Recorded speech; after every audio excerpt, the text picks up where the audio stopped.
வணக்கம் and welcome back to J Story Box. இன்னைக்கு நம்ம கேட்க போற கதை இறையுதிர் காடுகளுடைய தொடர்ச்சி தான் கேட்க போறோம். பாகம் 7. கதைக்குள்ள போகிறதுக்கு முன்னாடி என்னுடைய சேனலை நீங்க இதுவரை சப்ஸ்கிரைப் பண்ணலன்னா சப்ஸ்கிரைப் பண்ணுங்க. அப்படியே மறக்காம பக்கத்துல இருக்க அந்த பெல் ஐக்கானை பிரஸ் பண்ணுங்க. அப்பதான் நான் சொல்ற கதைகள் எல்லாம் உங்கள் காதுகளுக்கு வந்து சேரும். சரி, வாங்க நாம கதைக்குள்ள போகலாம். ஏற்கனவே நான் அத்தியாயம் 14 வரைக்கும் போகருடைய கதைகளை போட்டுட்டேன். இப்போ நான் அத்தியாயம் 15 நான் ரீட் பண்றேன். அத்தியாயம் 15. போகர் காயக்கற்பம் தொடர்பான விஷயங்களை தொடர்ந்தார். கிழாரே, பேச்சு வழக்கில் நான் சொல்லும் அவ்வளவையும் முதலில் குறித்து கொள்ளுங்கள். பிறகு அதை பாடலாக்கலாம். இதுகாரும் நான் கூறியதை சுருக்கமாக தொட்டுக்காட்டுங்கள் பார்க்கலாம் என்றார். கிழாரும் அதற்கு தயாரானார். போகர் பிரானை, காயக்கற்பம் ஒரு கவசம். இதை உடம்பின் தன்மை அறிந்து தயாரித்து வழங்க வேண்டும். தன்மை அறிய நாடி உதவிடும். நாடியோடு கூட புருவம், பற்கள், கட்கம், விரல் நகங்கள், இரு கைகளை வைத்திருக்கும் விதம் என்னும் உடல் மொழியோடு காலகதி அறிந்து செயல்படுவதும் சிறந்தது. அனைத்துக்கு மேலாக சுவாச கதியும் முக்கியம். கர்ப்பம் வேண்டுபவர் சுவாசிப்பதில் யோகியா போகியா என்பதையும் அறிதல் வேண்டும். சுவாசத்தை அடைக்கால முடிந்தவர் எனில் இவருக்கு அட்டமா சித்துவம் கூட வசப்பட்டுவிடும். இதுவே தாங்கள் கற்ப ரகசிய முறைக்கு முன் கூறிய கருத்துக்களாகும் என்றார் கார்மேக கிழார். சரியாக கிரகித்திருக்கிறீரே கிழாரே, உமக்கு கற்பூர புத்தி. வாழ்க நீர். இதுவரை நான் கூறியவை முன்னோட்டமே. இனி நான் கூறப்போவதில்தான் நுட்பங்கள் உள்ளன. எனவே கவனமாக கேளும் என்ற பீடிகையோடு அவர் அடுத்து கூறப்போவதை கேட்க அங்கே அப்பொழுது அஞ்சுகனும் வந்திருந்தான். அவனோடு புலிப்பாணி. அதுபோக இன்னும் 7 பேர் அங்கு திரண்டிருந்தனர். பருதி, மல்லி, அகப்பே, முத்து, நாரணபாண்டி, சிவமணி, சடையான், சங்கன், இந்த 7 பேரும் நெற்றியில் விபூதியுடன் ருத்துராட்சி மாலை தரித்து அங்கு வந்திருந்தனர். அவர்கள் ஏறிட்ட போகர் தன் பார்வையாலேயே சமீட்சை செய்திட அவர்கள் அவரை சுற்றி ஒரு சதுரத்தை கற்பனை செய்து அந்த சதுரத்தின் 8 திக்கில் சதுர மேல் அமர்ந்தனர். புலிபாணி போகரோடு அருகில் நின்று கொண்டான். அந்த 8 பேரும் பத்மாசனமிட்டு அமர்ந்ததை கார்மேக கிழாரும் அருணாச்சல கிழாரும் கூர்ந்து பார்த்தனர். என்ன கிழார் பெருமக்களே, இந்த நவமர் உங்களுக்கு புதிராய் உள்ளனரா? ஆம் பிரானே, இவர்கள் உங்கள் சீடர்கள். திசைக்கு ஒருவராய் 8 பேர் அமர்ந்திட பெரும் கால ஞானியான புலிபாணி உங்களோடு நிற்பது எதற்கென்று தெரியவில்லை. போக போக தெரியும். இவர்கள் திசை சக்திகளின் பிரதிநிதிகள். இவர்களை நான் ஒரு காரியம் பொருட்டு தயார்படுத்த தொடங்கியுள்ளேன். அந்த நற்காரியம் எதுவென்று தாங்கள் அறியலாமா? தாராளமாக. இவர்கள் என் பாஷான கர்த்தர்கள். பாஷான கர்த்தர்களா? ஆம், கர்த்தன் என்பவன் வினை புரிபவன். இதுநாள் வரையில் காரிய கர்த்தன், காரண கர்த்தன் என்கிற 2 கர்த்தர்களையே அறிவீர்கள். பாஷான கர்த்தர்கள் என்னும் இந்த சொல்லை புதியது அல்லவா? ஆம் பிரானே, பாஷான கர்த்தர்கள் என்னும் இவர்கள் புரிய போகும் வினை நவ பாஷானங்களை கண்டறிந்து செமிப்பது. அந்த நவ பாஷானங்கள் எதற்கு? தண்டபாணி தெய்வத்துக்கு தான், வேறு எதற்கு? போகர் பிரானே, பழனி எம்பெருமானான ஆவினன் குடியனை பாஷானை பதியாக்குவதா? அருணாச்சல கிழார் அதிர்வை காட்டினார். அவன் அழகன், அமுதனும் கூட. அவன் எப்படி பாஷன் ஆனான்? சுருதி கூட்டினார் கார்மேக கிழார். போகர் புன்னகை புத்தார். அந்த புன்னகைக்கு பொறுத்திருந்து பாருங்கள் என்ற ஒரு பொருளும் உண்டு. அவர்களுக்கும் அது புரிந்தது. அந்த நவமரும் கூட அதை கேட்டு எந்த சலனமும் இன்றி போகர் பிரானை பார்த்த வண்ணம் இருந்தனர்.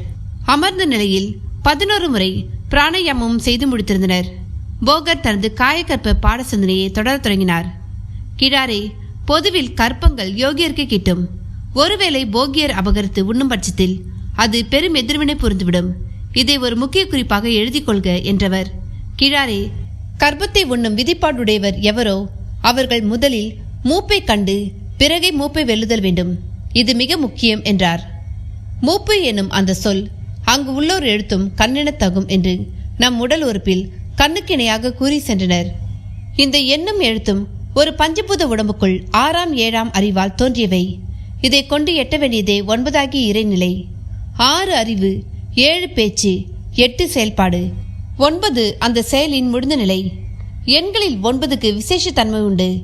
இதை கூட்டினாலும் கழித்தாலும் வகுத்தாலும் தன்னிலை மாறாது. 9ஐ 5ஆல் பெருக்கிட 45 வரும். அதை கூட்ட 9 வரும். இப்படி பெருக்கினாலும் கூட்டினாலும் கழித்தாலும் வகுத்தாலும் தன்னிலை மாறவே மாறாது. இந்த தன்னிலை மாறாத்தன்மை தெய்வத்துக்கு சமமானது. எனவே பஞ்சபூதங்களால் ஆன மனிதன் தன் ஆறாம் அறிவால், அதன் வெளிப்பாடாகிய பேச்சால், பிறகு செயலால் இறைநிலை அடைய வேண்டும். இதையே 1 முதல் 9 வரை உள்ள எண்கள் உணர்த்துகின்றன. உப்பில் தொடங்கிய நான் 6, 7, 8, 9 என எங்கெங்கோ போய்விட்டதாக கருதாதீர்கள். ஆறாம் அறிவும் அதன் வெளிப்பாடாகிய பேச்சுமுடைய மனிதன் எண்ணங்களால் தான் வாழ்கிறான். மனம் தெளிவானால் அமைதி, கலைந்தால் உளைச்சல். மொத்தத்தில் ஒரு மனிதன் தன் வரையில் அவன் வாழ்வுக்கே அடிநாதமாய் விளங்குவது மனம். மனம் மனம் என்கிற எண்ணக்கூட்டம் உடல் மயங்கும் பொழுது கலைந்து போகிறது. இந்த எண்ணக்கூட்டம் உடல் நோயுறும் பொழுது வருந்தி கவலை கொள்கிறது. இந்த எண்ணக்கூட்டம் மறதி எனும் நோய்க்கு ஆளாகும் பொழுது ஒரு மனிதன் தன்னையே அறியாதவனாய் இருந்தும் இல்லாது போகிறான். உடலில் உப்புச்சத்து குறையும் பொழுதுதான் மனம் சார்ந்த நோய்கள் மிகுதியாகின்றன. இந்த உப்பு சத்தானது மிகுந்தாலும் தவறு, குறைந்தாலும் தவறாகி விடுகிறது. இது ஒன்றே ஒருவரை உயிர்ப்போடு வைக்கிறது. ஏனைய சத்துக்கள் உப்போடு கூடி விளையாற்றி மனித உடலின் ஆரோக்கியத்துக்கும் காரணமாகின்றன. பசி ஆற்றியதோடு ஆரோக்கியத்துக்கும் துணை புரிந்த உப்பை அளித்தவனை மறக்காதே என்று அதனாலேயே கூறினர் என்று ஒரு நெடிய விளக்கத்தை போகர் அளித்திட எல்லோரிடமும் பிரமிப்பு. உப்புக்கு எதிர்மறை கதிர்களை முறிக்கும் ஆற்றலும் உண்டு. எனவே திருஷ்டி கழிப்பில் பிரதான பங்கை இதுவே வகிக்கிறது. 8 திக்குகளிலும் இதை ஒரு பாத்திரத்தில் இட்டு வைத்திட அங்கு எதிர்மறை கதிர்கள் இருந்தால் அவை முறிக்கப்பட்டு விடுகின்றன. வாழ்ந்து முடித்த நிலையில் மண்ணில் சமாதியாகும் பொழுதும் உப்பே உடம்பை புழுப்பூச்சி என்னும் மண்ணுயிர் ஆக்காமல் மண்ணாக்குகிறது. அப்படிப்பட்ட உப்பு உலகின் பெரும்பூதமான கடலின் பரிசு. கல், மண் என்னும் 2க்கு பிறகு அதிகம் உள்ள ஒன்று. இதில் 3 வகை இருக்கிறது. அந்த 3 வகை கலந்ததே முப்பு என்றாகிறது. காயகற்பம் உண்பவர்களுக்கு இந்த முப்பு முதல் மருந்து. போகர் முப்பை காயகற்பத்தோடு வந்து முடித்தார். அத்தியாயம் 16. முப்பு பற்றிய விளக்கத்துடன் இதுவே காயகற்பம் உண்பதற்கு முன்பாக உண்ண வேண்டிய முதல் மருந்து என்றும் போகர் பிரான் கூறவும், அதை எழுத்தாணை கொண்டு எழுதியபடி இருந்த கார்மேக கோனார் எழுத்தாணையை கீழே வைத்துவிட்டு கை விரல்களை நீவி விட்டு சொம்பல் முறிக்க தொடங்கினார். அதை கண்ட போகரும், என்ன கிழாரே, முப்பு குறித்து தாங்கள் முன்பே ஏதும் கேள்விப்பட்டிருக்கிறீரோ என்று கேட்டார். கார்மேக கிழார் முகத்தில் வியப்பு. போகர் பிரானுக்கு அஷ்டமா சித்தி கடந்து மனோவாசிப்பும் உண்டு போலும். நான் அதன் பொருட்டே எழுத்தாணையை கீழே வைத்தேன் என்பதை தாங்கள் எவ்வாறு உணர்ந்தீர்கள் பிரானே என்று கேள்வி எழுப்பினார். இனி தெளிவாக விளக்கிக் கொள்ளாமல் எழுதக்கூடாது என்கிற எண்ணம் ஏற்பட்டாலே ஒரு எழுத்தாளன் தன் எழுத்தாணையை கீழே வைப்பான். அடுத்து எழுதும் பொருள் பற்றி தனக்கு தெரிந்திருந்தாலும் அவ்வாறு தான் நடப்பான். இதை மனோவாசிப்பு என்று நீர் கூறினால் மகிழ்ச்சியே. சரியாக சொன்னீர். குதம்பை சித்தர் என்பவர் இந்த முப்பு குறித்து பதிவு செய்துள்ள பாடல் ஒன்று நினைவுக்கு வந்தது. அதை நான் கூறலாமா? தாராளமாக.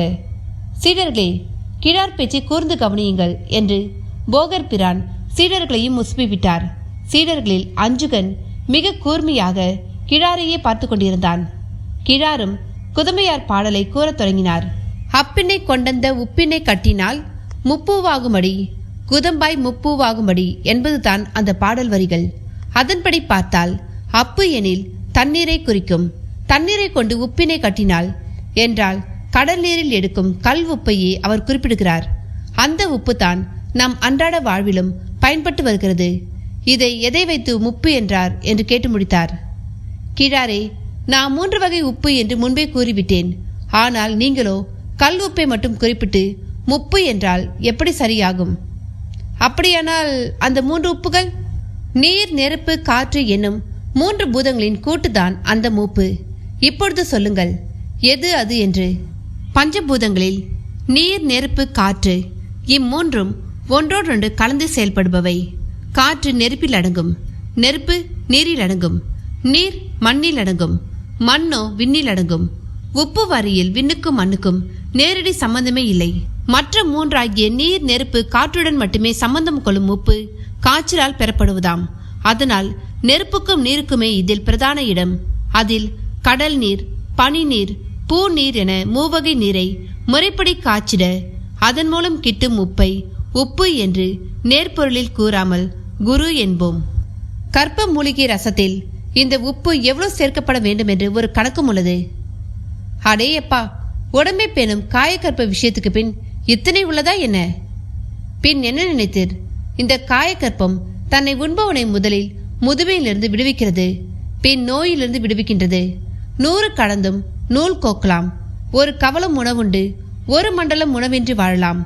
மிக முக்கியமாய் பரகாய பிரவேசம் செய்திட கற்ப உடல்தான் உற்றது. போகர் பிரான் உப்பை தொட்டு சொன்ன செய்தியின் முடிவில் பரகாய பிரவேசம் என்னும் கூடுவிட்டு கூடுபாயும் கட்டத்தை தொடவும் எல்லோரிடமும் பெரிதும் ஆர்வம். பிரானே, தாங்கள் எங்கள் முன்னால் கூடுவிட்டு கூடுபாய்ந்து காட்டுவீரா என்று அருணாச்சல கிழார் மட்டும் கேட்கவே செய்தார். அதை பார்த்து நீங்க என்ன செய்ய போறீங்க என்று திருப்பி கேட்டார் போகர். காண கிடைக்காத காட்சியளவா, அதனால தான் கேட்டோம். அற்ப பரவச உணர்வுக்காக இதுபோல் விருப்பம் கொள்ளாதீர்கள். உடம்பிலிருந்து உயிரை பிரிப்பது என்பது ஒரு உடல் வரையில் ஒரு முறை மட்டுமே நிகழ வேண்டிய செயல்பாடு. ஒவ்வொரு முறை உடம்பை துறக்கும் பொழுதும் அப்பிறப்பையும் துறக்கிறோம். எந்த உடலில் புகுகிறோமோ அவ்வுடலுக்குரிய கர்மத்தை அனுபவிக்க வேண்டியவர்களாகவும் ஆகின்றோம். இப்பிறப்பை போதும் என்னும் ஞானமே ஒருவரை சித்தனாக்குகிறது. அப்படி சித்தனாகுபவன் தான் அறிந்த பரகாய பிரவேசத்தை எக்காரணம் கொண்டும் விளையாட்டுக்கு பயன்படுத்தி தன் சித்த விசாரத்தை இழக்க மாட்டான். பூலோக மாயையை அறியாமல் சுந்தரன் என்னும் கைலாய ஊழியன் பூவுலகம் வருகையில் மூலன் என்னும் கீதாரியின் உடலில் புகுந்து பின் திருமூலனாகி பட்டப்பாட்டை சித்தர்கள் உலகம் நன்கு அறியும். எனவே என்னால் உங்களுக்கு அந்த பரவச அனுபவத்தை தர இயலாது என்றார் போகர். அப்படியானால் தாங்கள் எவ்வாறு கண்டமிட்டு கண்டம் பறந்து செல்கிறீர்கள்? மனிதர்கள் பறப்பது என்பது புராணங்களில் கூட நாங்கள் கேட்டறியாத ஒன்றாயிற்றே என்றார் கார்மேக கிழார்.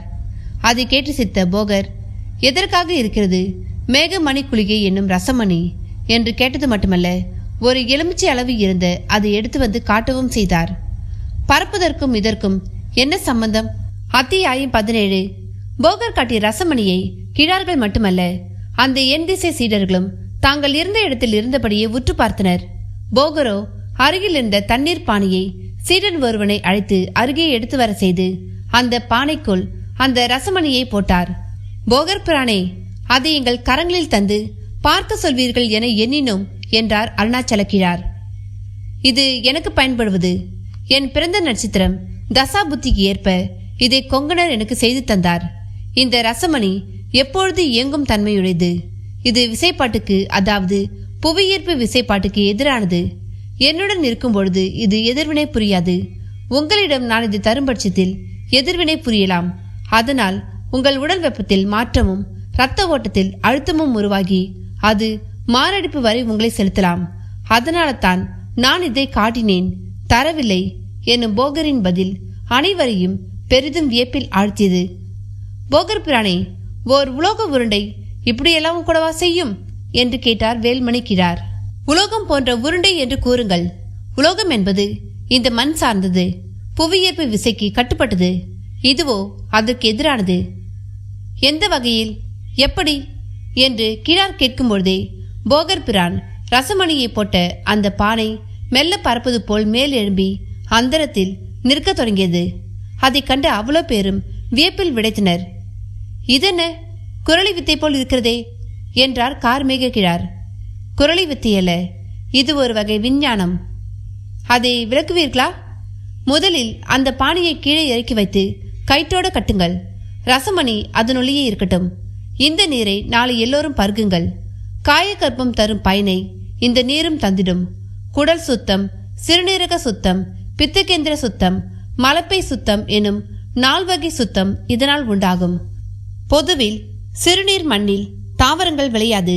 ஆனால் இந்த தண்ணீரின் சிறுநீரில் புற்கள் தழைக்கும். மண்ணில் உப்பு படியாது. இந்த ரசமணி தண்ணீரில் தன் வேதி செயலை நிகழ்த்தியபடி இருக்கும் என்று விளக்கமளித்த போகர், ரசமணி குறித்து படிக்க நேரும் தருணத்தில் விவரமாய் கூறுகிறேன். இப்பொழுது காலத்துளி எவ்வளவு என்று போகர் கேட்டிட, அங்கு ஒரு மேடை மேல் வைக்கப்பட்டிருந்த நீர்க்கடியை உற்று பார்த்த புலிப்பானை, குருபுரானே, சூரிய அஸ்தமனமாகி 2.5 நாழிகை கழிந்துள்ளது. இன்றைய உதயப்படி 32.5 நாழிகை கழிந்துள்ளது. விடுவதற்கு 27.5 நாழிகை உள்ளது என்றான். நல்லது, இன்றைய பாடகாலம் இதோடு நிறைவு பெறட்டும். 1 நாழிகை கால அளவுக்குள் இரவு பசியாறி உறங்க செல்லுங்கள். நாளைய பொழுது நல்ல பொழுதாய் விடியட்டும் என்று கைகளை உயர்த்தி ஆசீர்வதித்தார் போகர். கிழார்கள் கையை ஊன்றி எழுந்தனர்.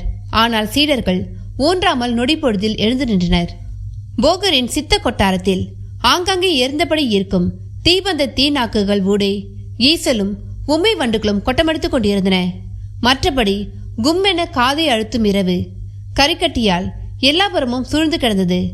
காற்றிடம் ஒரு அறிஞனுக்கு உண்டான நிதானம். பெரிய வீச்சு இல்லை, அதற்காய் தழுவல் இல்லாமலும் இல்லை. சீடர்கள் போகர் முன் வந்து குனிந்து அவர் காலை தொட்டு வணங்கிவிட்டு பிரிந்தனர். கிடார்கள் தங்கள் ஏடுகளை புரிக்கயிற்றால் கட்டி அதனுள் எழுத்தாணியை படுக்கை வாக்கில் செருகி பிறகு அந்த ஏட்டுக்கட்டை இரு கைகள் நடுவே வைத்தபடி போகரை கும்பிட்டு வணங்கியவர்களாய் பிரியத் தொடங்கினர்.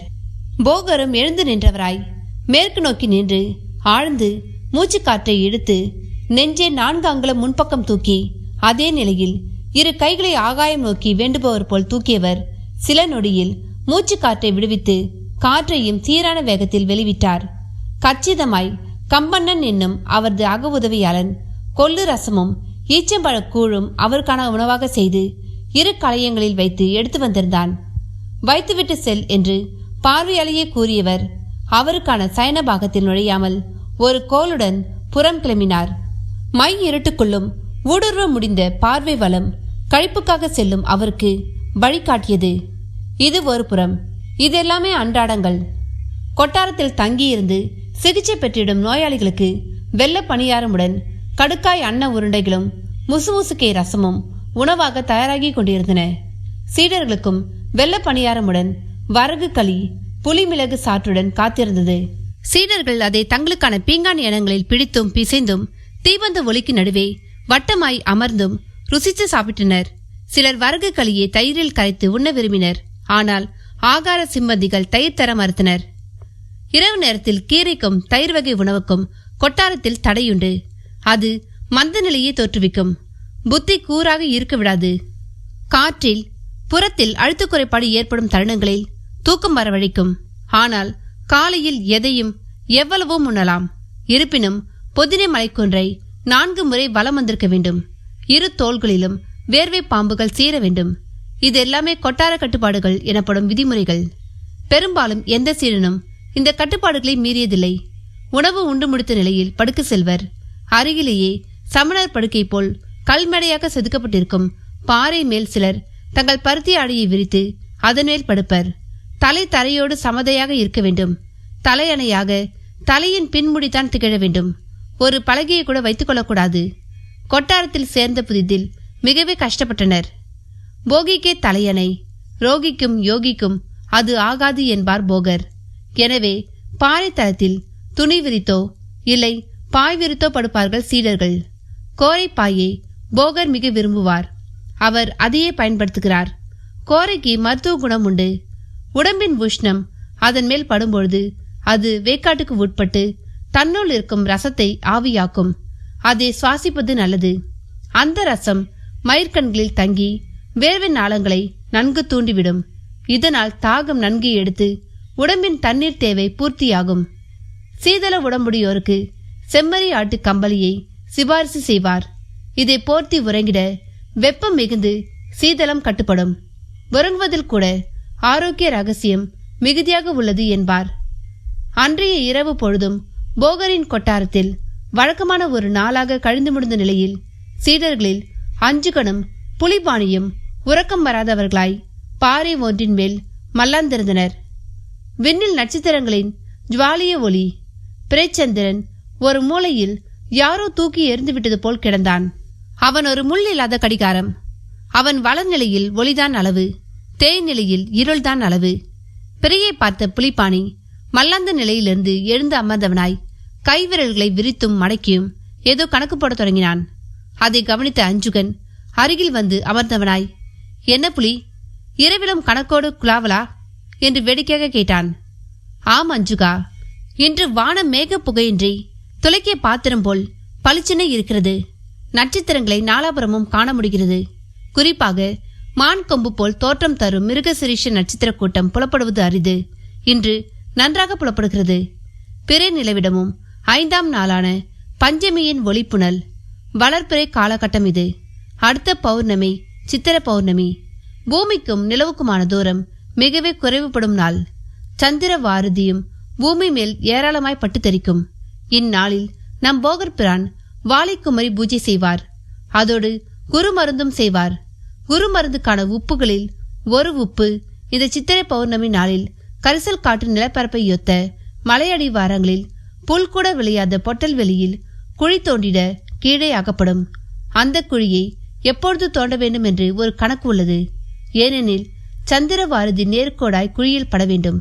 அப்பொழுது வெண்மணலாய் உள்ள உப்பும் ரசாயன தன்மை அடையும். அந்த நேரத்தை நான் இப்பொழுதே கணக்கிட தொடங்கிவிட்டேன். அந்த உப்பு என்ன செய்யும்? ஒரு மருந்தின் வீரியத்தை அந்த உப்பு பல மடங்கு பெருக்கி அளித்துவிடும். குறிப்பாக யவனகாந்தி எனப்படும் இளமைக்கு மிக மிக உதவிடும். யவனகாந்தியா? இதென்ன வினோதமான பெயராக இருக்கிறது. கிழவியை குமரியாக்கும் மூலிகை மருந்து அது. ஒரு மண்டலம் உண்டிட சதம் கண்ட கிழவனும் தன் வயதில் சரிபாதியை இழந்து 50 வயதை அடைந்திடுவான். எனில் மத்திம வயதையொத்தவர்கள் உண்டால் என்னாகும் என எண்ணிப்பார். நம் குருவிடம் யவனகாந்தி உள்ளதா? அவரிடம் இல்லாதே இல்லை. பல ரகசியங்கள் அவர் மனதுக்குள்ளேயே உள்ளன. குருவான போகர் குறித்து புலிப்பானை விலக்கி சொன்ன பொழுது குருவான போகரோ எதிர் திசையில் தன்னந்தனியே பொதினை மலை உச்சி நோக்கி கருப்பு உருவமாய் ஏறியபடி இருந்தார். அத்தியாயம் 18. அன்று போகர் அப்படி ஏறுவதை அஞ்சுகன் பார்க்க நேர்ந்தது. கூடவே புலிப்பானையும் கவனித்தான். நம் குருபிரான் இந்த வேளையில் எதற்காக மலை மேல் ஏறி செல்கிறார் என்று கேட்கவும் செய்தான். மூலிகை எதுவும் பறிப்பதற்காக இருக்குமோ? பௌர்ணமிக்கு தானே இரவில் மூலிகைகளை பறிக்க செல்வார். இன்று பஞ்சமி நாளாயிற்றே. நாம் வேண்டுமானால் பின்தொடர்ந்து சென்று கவனித்து வருவோமா? தூக்கமும் வரவில்லை. போய் பார்க்கலாம் தான். ஆனால் என்ன ஆனால்? குருவையே கண்காணித்தோம் என்று அவப்பெயர் ஏற்பட்டு விடுமோ? அவர்கள் பேச்சினிடையே மலைமேல் ஏறியபடி இருந்த போகர் மறந்துவிட்டார். சுத்தமாய் எதுவும் தெரியவில்லை. அடர் கருப்பாய் பொதினை மலைக்குன்றும் சற்றே தழைந்த கருப்பாய் வெளியும் கண்ணில் பட்டன. அவரை காணவில்லையே. என்னவானார்? இங்கே உன்னோடு தானே நானும் நிற்கிறேன். என்ன கேட்கிறாயே? போய் பார்த்தால்தான் தெரியும். சரி வா, போய் பார்ப்போம். எது வந்தாலும் சரி. அஞ்சுகனும் புலிபாணியும் அங்கிருந்து நழுவி அருகில் இருக்கும் பொதினை குன்றின் வடமேற்கு வாவிய பாகம் வழியாக மேலேற தொடங்கினர். அசுர சிரசு போன்ற சதுரமற்ற உருண்ட பாறைகள், இடைப்பட்ட இடங்களில் தழைத்திருக்கும் ஆடாதொடை, பிரண்டை, குமிட்டி, நாயுருவி செடிகள், நெருப்பாக பாறை மேல் கால் பதித்து தாவி குதித்து ஆங்காங்கே இலை பாற்றி மேலே ஏறி அவர்கள் ஏறினர். அவர்களை ஒத்த சீடர்களை உறக்கம் தனதாக்கி கொண்டு விட்டது. மேலே குறிப்பிட்ட ஒரு பாறை மேல் நின்று கீழே கொட்டாரத்தை பார்த்தபொழுது காற்றோட்ட திசை காற்றும் காற்றாடி தன்னந்தனியே வானில் வாளை ஆட்டிக்கொண்டு பறப்பது ஒரு பிசிறாக தெரிந்தது. தீப்பந்தங்களை தூமாட்டி கிழவன் எண்ணெய் சட்டிக்குள் முக்கி அணைத்துக் கொண்டிருந்தான். அரிய காட்சி. பகலாக இருந்தால் ஒரு பறவை பார்வையில் நாலாபுரமும் பார்க்கலாம். பிரமிப்பு தட்டும். இரவில் மின்மினிகளோடு கொட்டார கும்புக்குடில்கள் கருத்து திட்டுகளால்தான் கண்ணில் பட்டன. ஓர் அளவுக்கு மேல் ஏறவும் முடியவில்லை. நெருஞ்சி முள்கள் பாதம் முழுக்க தைத்துவிட்டன. அப்படியே அருகில் இருந்த பாறை மேல் சாய்ந்து அம்மா என்று அலறினான் அஞ்சுகன். புலிப்பாணி அடுத்து அலறினான். சத்தம் நிச்சயம் அந்த பாகம் முழுக்க எதிரொலித்திருக்கும். அதன் விளைவாக யாரெங்கே என்ற போகரின் குரலும் ஒலித்தது. சில நொடிகளில் கையில் ஒரு சிறு தீப்பந்தமுடன் போகர் அவர்கள் முன் உள்ள பாறை மேல் தென்பட்டார். கீழே 45 சரிவில் பாறை மேல் அமர்ந்த நிலையில் பாத நெருஞ்சியை பிடுங்கியபடி இருந்த அவர்களையும் கண்டார். அவர்களும் ஏறிட்டனர். புலிப்பாணி, அஞ்சுகன், நீங்கள் தானா? ஆம் குருபிரானே. இங்கே எங்கே வந்தீர்கள்? உங்களைத்தான் கேட்கிறேன். இந்த இரவில் இங்கு உங்களுக்கு என்ன வேலை? மன்னிக்க வேண்டும் குருபிரானே, யாரோ இந்த பக்கம் செல்வது போல் தெரிந்தது. அது யார் என்று அறியவே வந்தோம். என்னைத்தானே யாரோ என்கிறீர்கள்? தங்களை என் சீடன் மூடனாக இருக்கலாம், ஆனால் பொய்யனாக மட்டும் இருக்கவே கூடாது. உண்மை பேசுங்கள். ஆம் குருபிரானே, தங்களையே பின்தொடர்ந்தோம். இப்படி செய்யலாமா? நான் உங்களை பின்தொடர சொல்லவில்லையே. உண்மைதான். உறக்கம் வராத இரவு. பரபரப்பு தொற்றிக் கொண்டதில் நேதிகளை சிந்திக்க தவறிவிட்டோம். இனி ஒரு காலம் இப்படி நடந்து கொள்ளக்கூடாது. குரு என்பவர் கடவுளை விட மேலானவர். ஒரு மனிதனுக்கு நல்ல குரு வாய்த்துவிட்டால் போதும். இறையருள் பற்றி அவன் கவலை கொள்ள தேவையே இல்லை. எனக்கு அப்படி வாய்த்தவரே காலங்கிநாதர். இவர் வரையில் நான் செய்த தவறையே நீங்களும் இன்று என் வரையில் செய்துள்ளீர்கள் என்ற போகர் மேலேறி என் பின்னே வாருங்கள் என்று அழைத்தார். சற்றே நெருஞ்சியால் ரத்தம் துளித்துவிட்ட பாதங்களுடன் அவர்கள் எழுந்து நின்று நடக்க தயாராயினர். சில முள்கள் நீங்காமல் இருந்து அழுந்த உள்ளேறின. முகம் சுணங்கியது. அது இயற்கை தரும் தண்டனை போலவும் தோன்றியது. வாருங்கள். நீங்கள் தவறு செய்தவர்கள்தான் என்றாலும் ஓர் அழகிய தவறை இன்று செய்துள்ளீர்கள் என்று இரு பொருள்பட போகர் பேசியது அவர்கள் இருவருக்கும் புரியவில்லை. ஒரு வழியாக மேலே வந்தவர்கள் முன் சற்றே தட்டையான நிலப்பரப்பு உச்சிபாகவும் போலவும் தோன்றியது. போகரின் தீபந்த சுடரொளியில் அங்கே பொசு பொசுவென பசுமை. அதோ அந்த புற்பரப்பின் மேல் சிறு சிறு செடிகள் முளைத்திருக்கும் இடத்தில் நின்று 100 முறை நின்ற இடத்தில் ஓடுவது போல் குதியுங்கள் என்று போகர் கூறவும் இருவரிடமும் திகைப்பு. குருதி பெருகி நிற்கும் இந்த காலோடு குதிக்க சொல்கிறாரே என்னும் கேள்வியோடு தயங்கிப்படி நடந்தனர். உங்களை நான் தண்டிக்கவில்லை. உங்கள் நெருஞ்சி தைத்த கால்களுக்கு இங்கேயே இப்பொழுதே மருந்தளிக்கவே குதிக்க சொன்னேன். சர்ப யுத்தம் புரியும் கீரிப்பிள்ளை தான் பட்ட விஷக்கடிக்கான மருந்தை இந்த குறுஞ்செடிகள் மேல் உருண்டு புருண்டு அதன் சாறு படவும் தான் எழுந்து செல்லும்.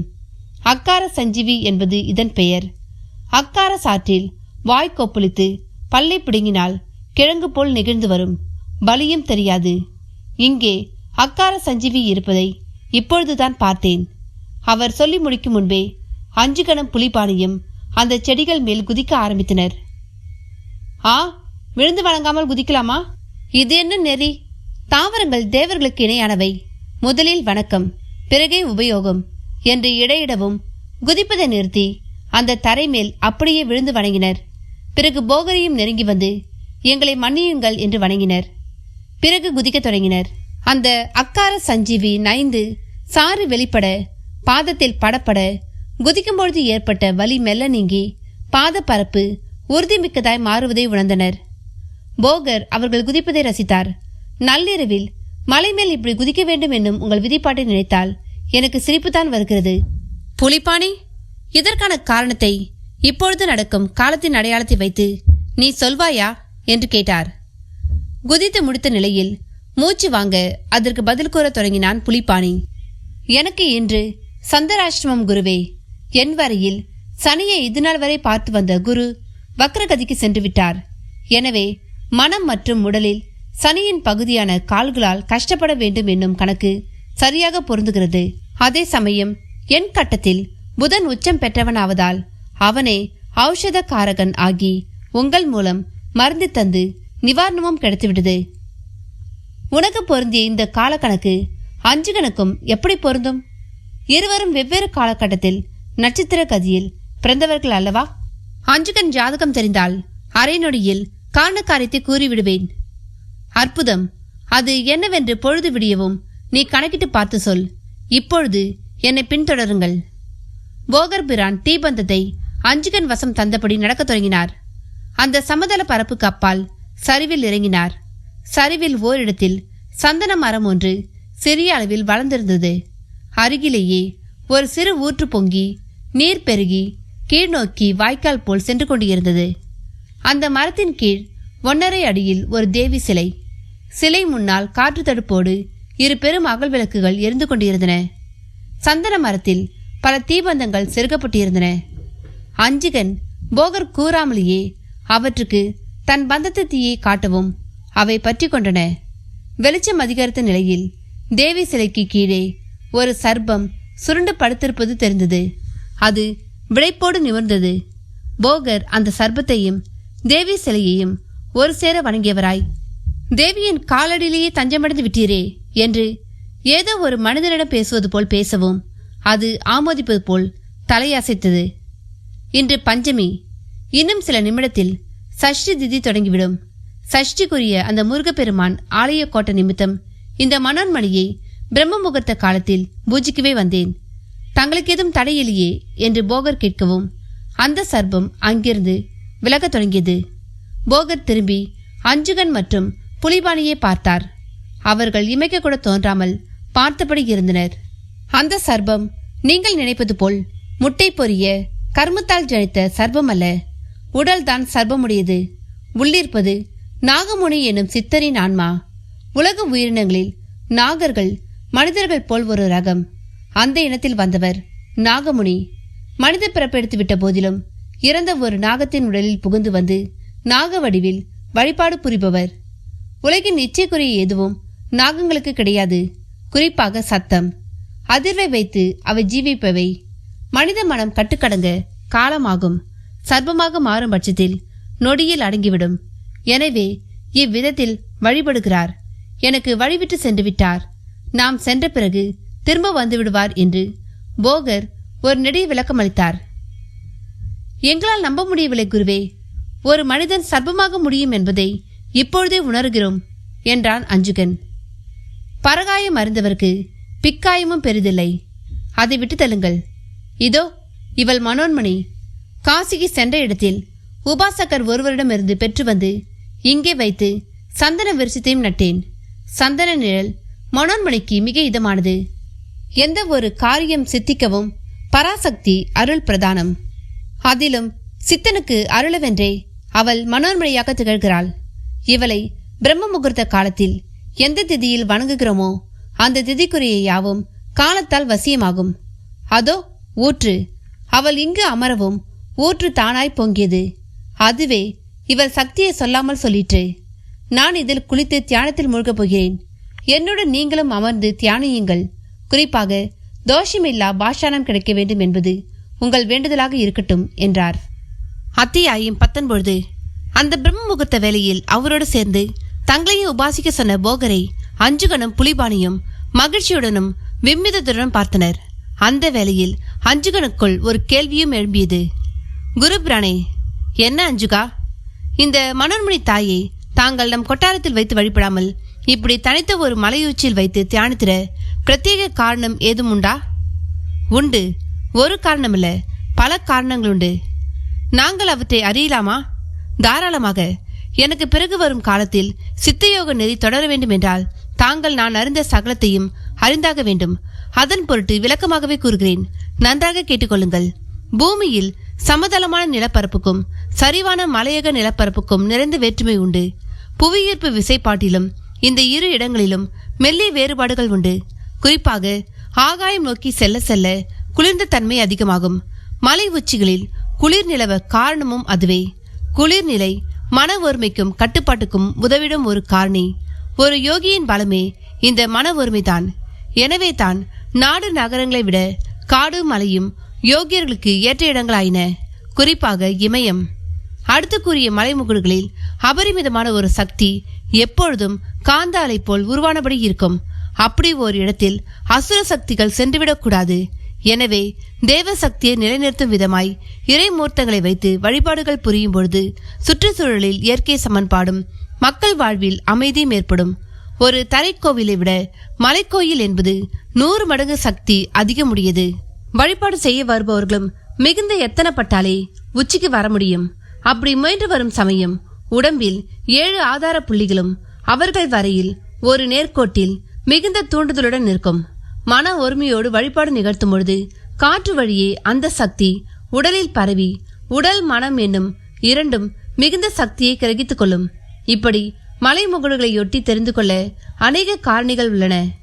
இந்த மனோன்மணி தாயை நான் நம் கொட்டாரத்தில் வைத்து வழிபடாததற்கு பெரிதான காரணம் ஏதுமில்லை. இவளை எவரும் எங்கும் வைத்து வழிபடலாம். தூய்மையான பக்தியே பிரதானம். இந்த மலைமுகட்டை நான் தெரிவு செய்ய காரணம், இது ஓர் அசாதாரண நிலப்பரப்பு. சமதளத்தில் பூகோள மையமாக தில்லை எனும் தலம் உள்ளது.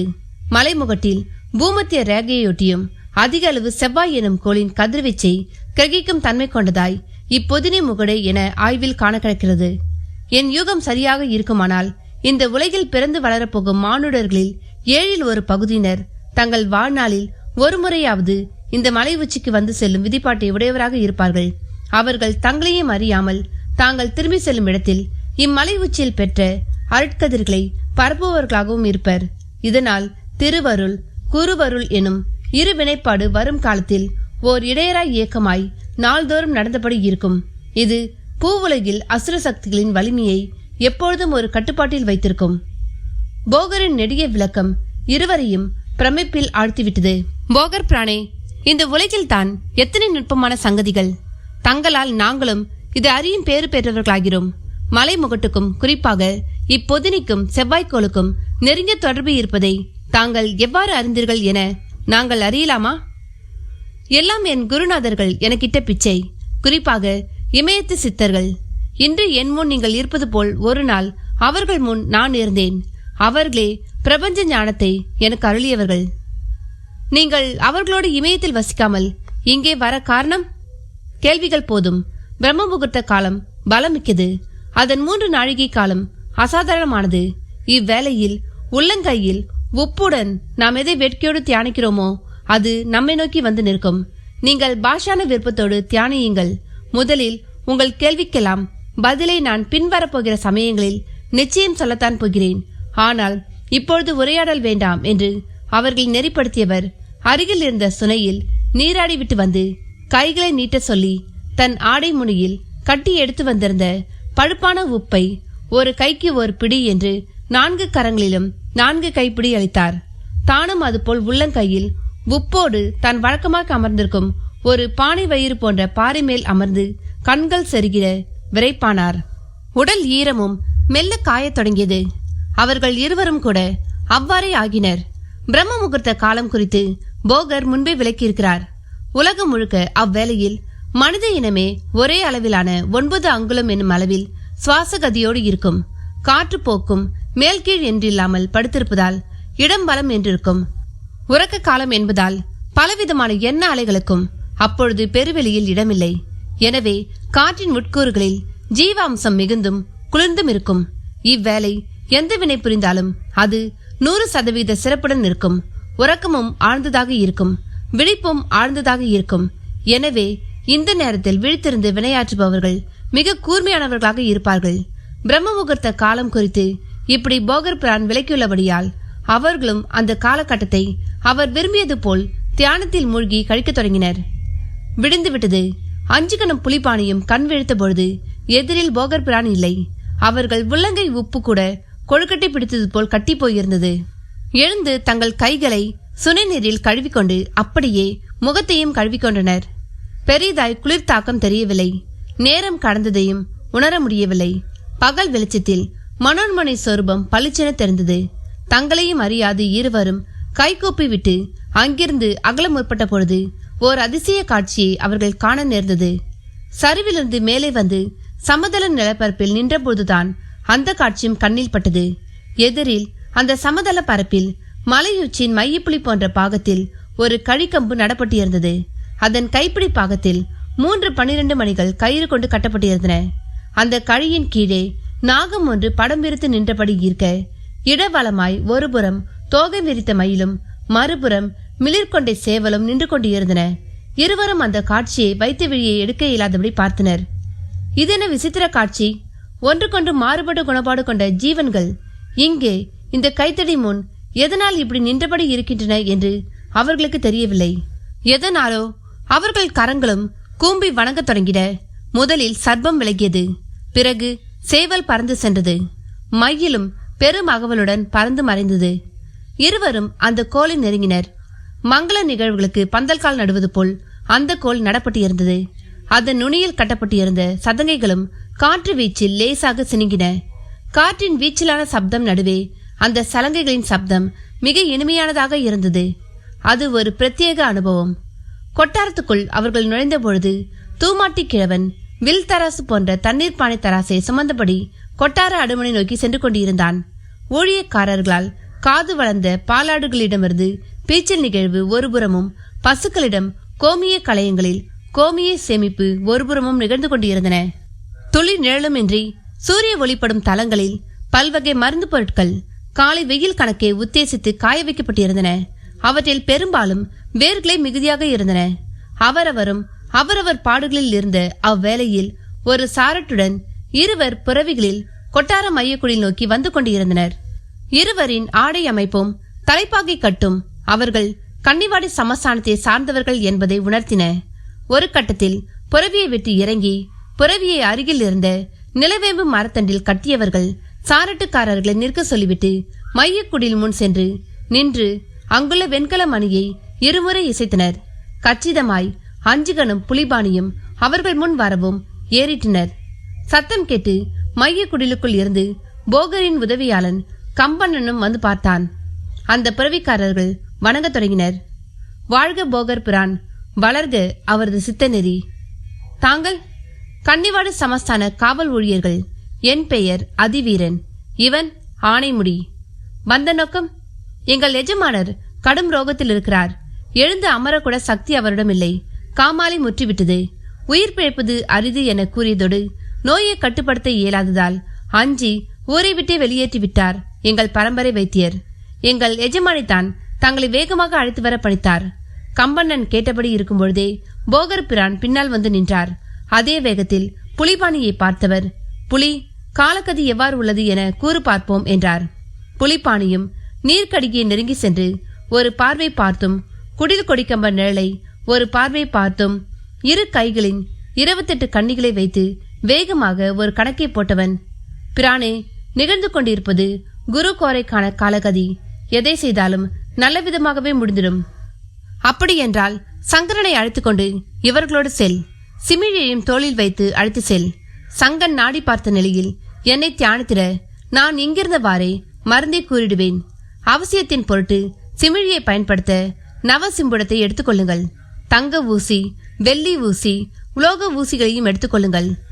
10 நாழிகைக்குள் அனைத்தும் நலமாக அந்த மனோன்மணியும் தண்டபாணியும் அருளட்டும் என்றார். நவசம்புடம், சிறு ஊசி பெட்டி இவற்றோடு சிமிழி என்கிற பெயர் கொண்ட பந்தயப்புறா ஒன்றும் கம்பண்ணன் பிடித்து வர அது புலிப்பாணி தோளில் விடப்பட்ட நிலையில் சிறகை ஒரு முறை விசைத்து காட்டியது. இப்பொழுதே பறக்க முடியாதே, சாரட்டை தொடர்ந்து நீ வந்தால் போதும் என்னும்பொழுதே சங்கன் எனும் சீடன் தோளில் ஒரு மான்தோளால் ஆன பையுடன் போகர் பிரான் முன் வந்து வணங்கியவனாய் அந்த பிறவிக்காரர்களின் சாரட்டியில் ஏறிக்கொண்டான். புலிப்பாணியும் இன்னொரு புறம் ஏறிக்கொண்டான்.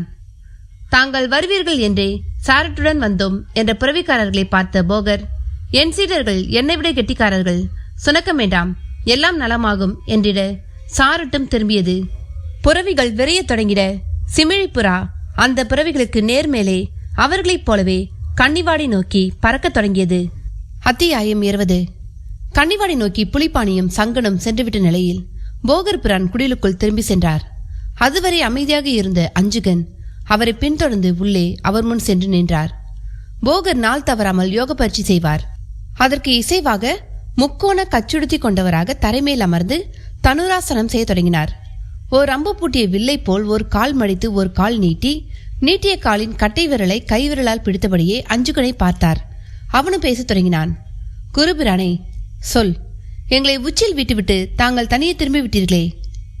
எவருடைய தியானமும் தானாய் இயல்பாய் களைய வேண்டும். களையக்கூடாது என்று உங்களுக்கு நான் உபதேசித்திருப்பதை மறந்துவிட்டாயா? பேச்சோடு பேச்சாக அவரிடம் பயிற்சி ஒரு பக்கம் தொடர்ந்தது. அதை அறிவேன். அதே சமயம் உதயவேளையில் நாங்கள் கண்ட ஒரு அதிசய காட்சி குறித்து கூறுவதே இப்பொழுது என் நோக்கம். கூறு. அங்கே ஒரு தண்டக்கோல் நடப்படுகிற நிலையில் அதன் முன்னே சர்ப்பம் ஒன்றோடு இருபுறங்களிலும் மயிலும் சேவலும் அமர்ந்திருந்தன. அவற்றை நாங்கள் அங்கே சற்றும் எதிர்பார்க்கவில்லை. ஓ, நீங்களும் அந்த காட்சியை கண்டீர்களா? மகிழ்ச்சி. அப்படியென்றால் தாங்கள்... நானும் அந்த அரிய காட்சியை அனுபவித்தவனே. அந்த தண்டக்கோலை நட்டதும் நானே.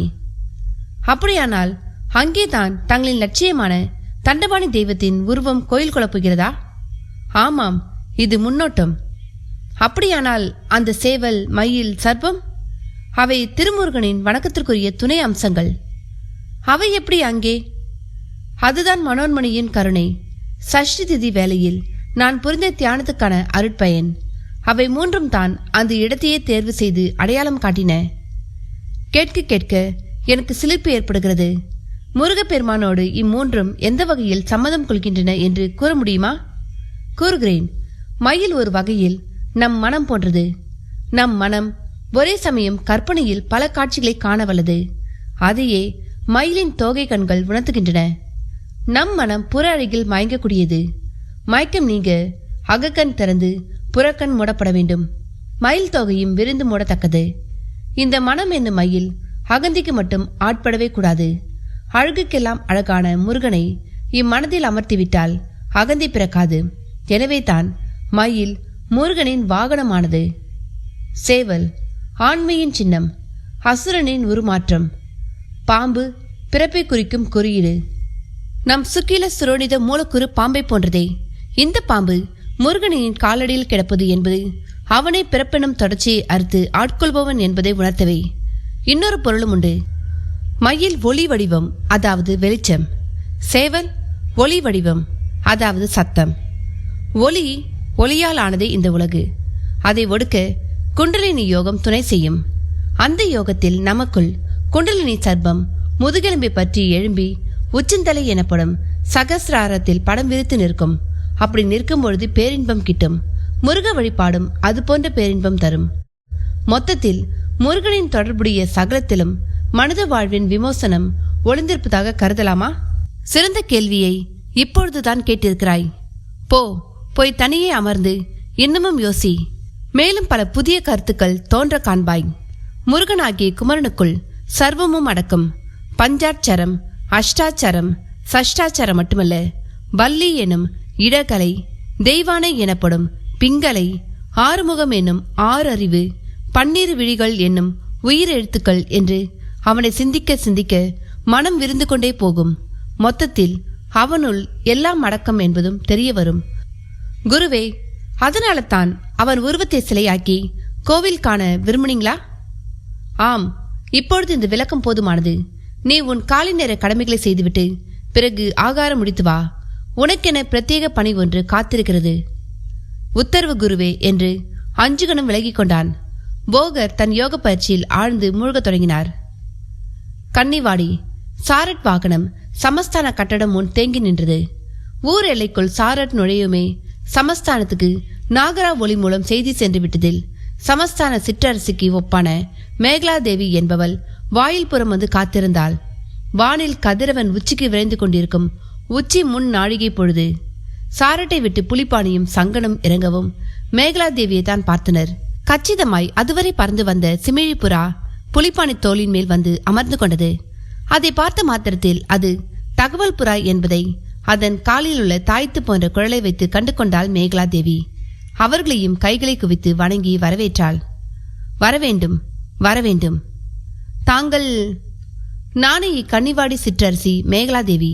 பாண்டிய நாட்டோடு ஒப்பந்த கப்பம் கொண்ட ஒரு குறு நிலம் இது. என் கணவர் திருமேனி வேடர் தான் நோய்பட்டு பீடைக்கு ஆளாகிவிட்டவர். வீரர்கள் விவரமாக கூறினர்.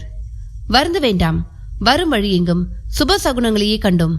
அதிலிருந்தே இன்றைய தினம் துக்கத்தை உணரும் அமைப்பில் இல்லை என்பது தெளிவாகிவிட்டது.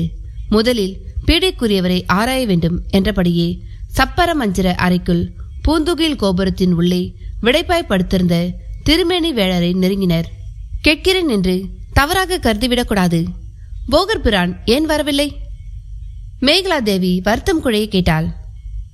அவருக்கு பிரதான பணிகள் உள்ளன. ஆயினும் அவர் வழிகாட்டலில்தான் வைத்தியம் நிகழப்போகிறது. நீங்கள் இங்கு இருக்க அவர் அங்கு இருக்க அது எப்படி சாத்தியம்? பார்க்கத்தானே போறீங்க என்கிற பதிலோடு சங்கன் முதலில் நாடி பரிசோதனை செய்தான். பிறகு விழி வறட்சி, முகப்பொலிவு, நாவின் நிறம் ஆகியவற்றை அறிந்து கொண்டவன் பஞ்சி போதிய நீரில் நனைத்து முகத்தை துடைக்கவும் அவர் உடலில் மெல்லிய அசைவை உணர முடிந்தது. 12 நாட்களாய் பீடைக்கு ஆளாகி படுத்து படுக்கையாக்கிவிட்டார். பெருகும் வியர்வை கூட மஞ்சள் நிறத்தை கக்குகிறது.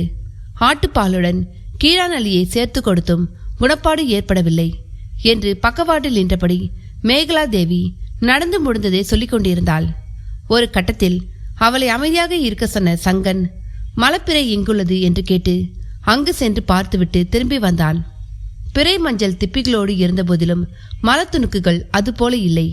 அது அவன் முகத்தில் லேசான அதிர்வை கொடுத்தது. கல்லீரலில் பெருகும் பித்த நீர்தான் ஜீரணத்துக்கு காரணம்.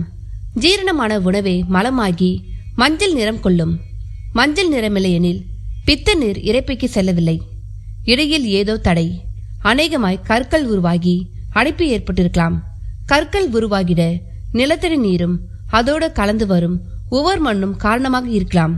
இதை எப்படி தெரிந்து கொள்வது என தனக்குள் கேள்வி கேட்டுக்கொண்ட சங்கன் அங்கே ஓரிடத்தில் தியானத்தில் அமர்ந்தவனாய் நாசியை தொட்டு காற்றின் ஓட்டம் இடமா வளமா என்பதறிந்து முதலில் பிராணாயாமம் செய்தான். பிறகு சுவாச கதியை சீராக்கி போகர் பிரானை பூரணமாய் மனதில் எண்ணி, பிரானே, தங்களின் எண்ண அலைகளை என் எண்ண அலைகள் அடைவதாக என்று பிம்பத் தியானத்தில் மூழ்கினான். புலிப்பாணி அதை பார்த்தபடியே சிமிழிப்புறாவை வருடி தந்திட மேகலா தேவி சங்கனின் செயலால் குழப்பம் கொண்டாள். என்ன இது, சில பரிசோதனைகளை செய்துவிட்டு இப்படி தியானத்தில் அமர்ந்து விட்டாரே? ஆம், தியானம்தான். இதன் மூலமே எங்கள் குருவோடு தொடர்பு கொள்ள முடியும். அது எப்படி?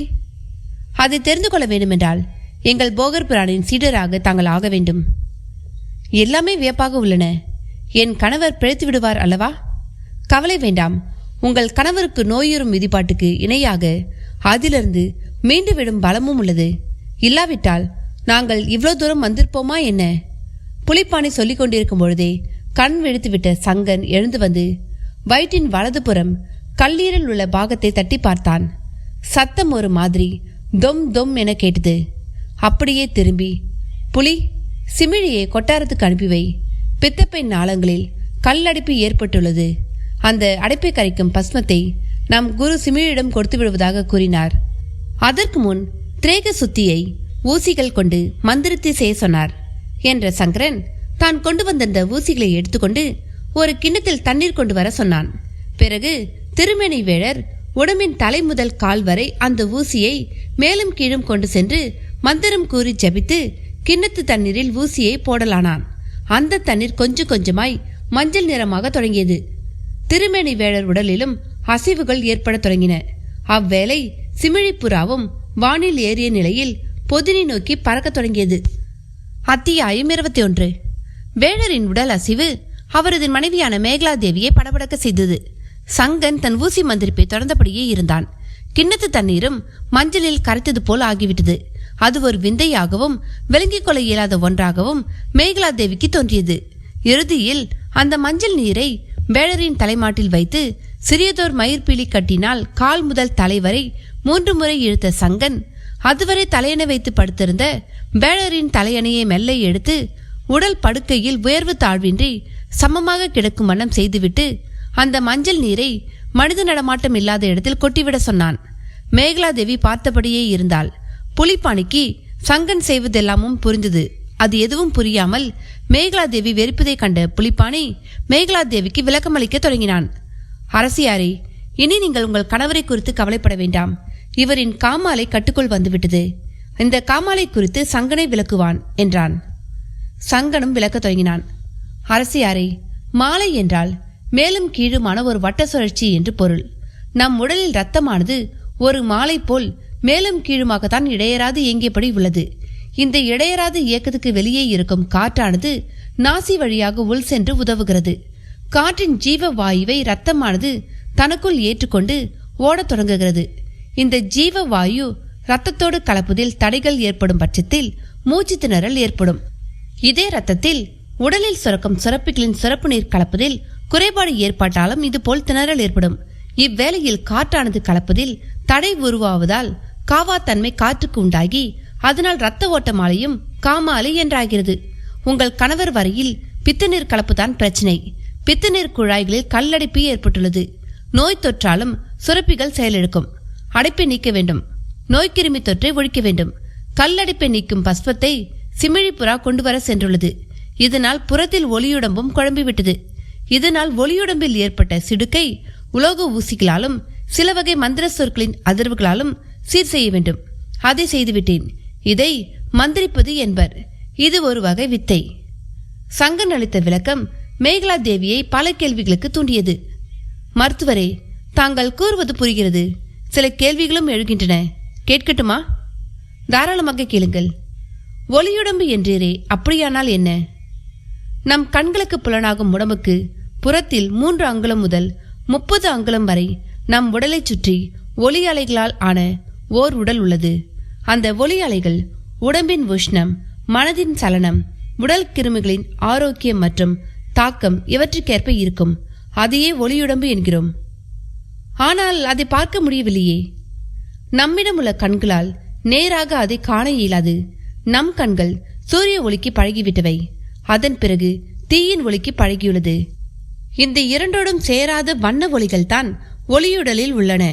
மஞ்சள், பச்சை, வெண்மை, கருப்பு என மயிலிறகின் வண்ணங்கள் போன்றது அது. ஞானிகளின் ஒளியுடல் நல்ல வெண்ணிறமும் பொன்னிறமும் கலந்தது போல் இருக்கும். நோயுற்றோர் ஒளியுடல் சாம்பல் நிறமாகவும் ஏன் சில சமயங்களில் அடர் கருப்பாகவும் இருக்கும்.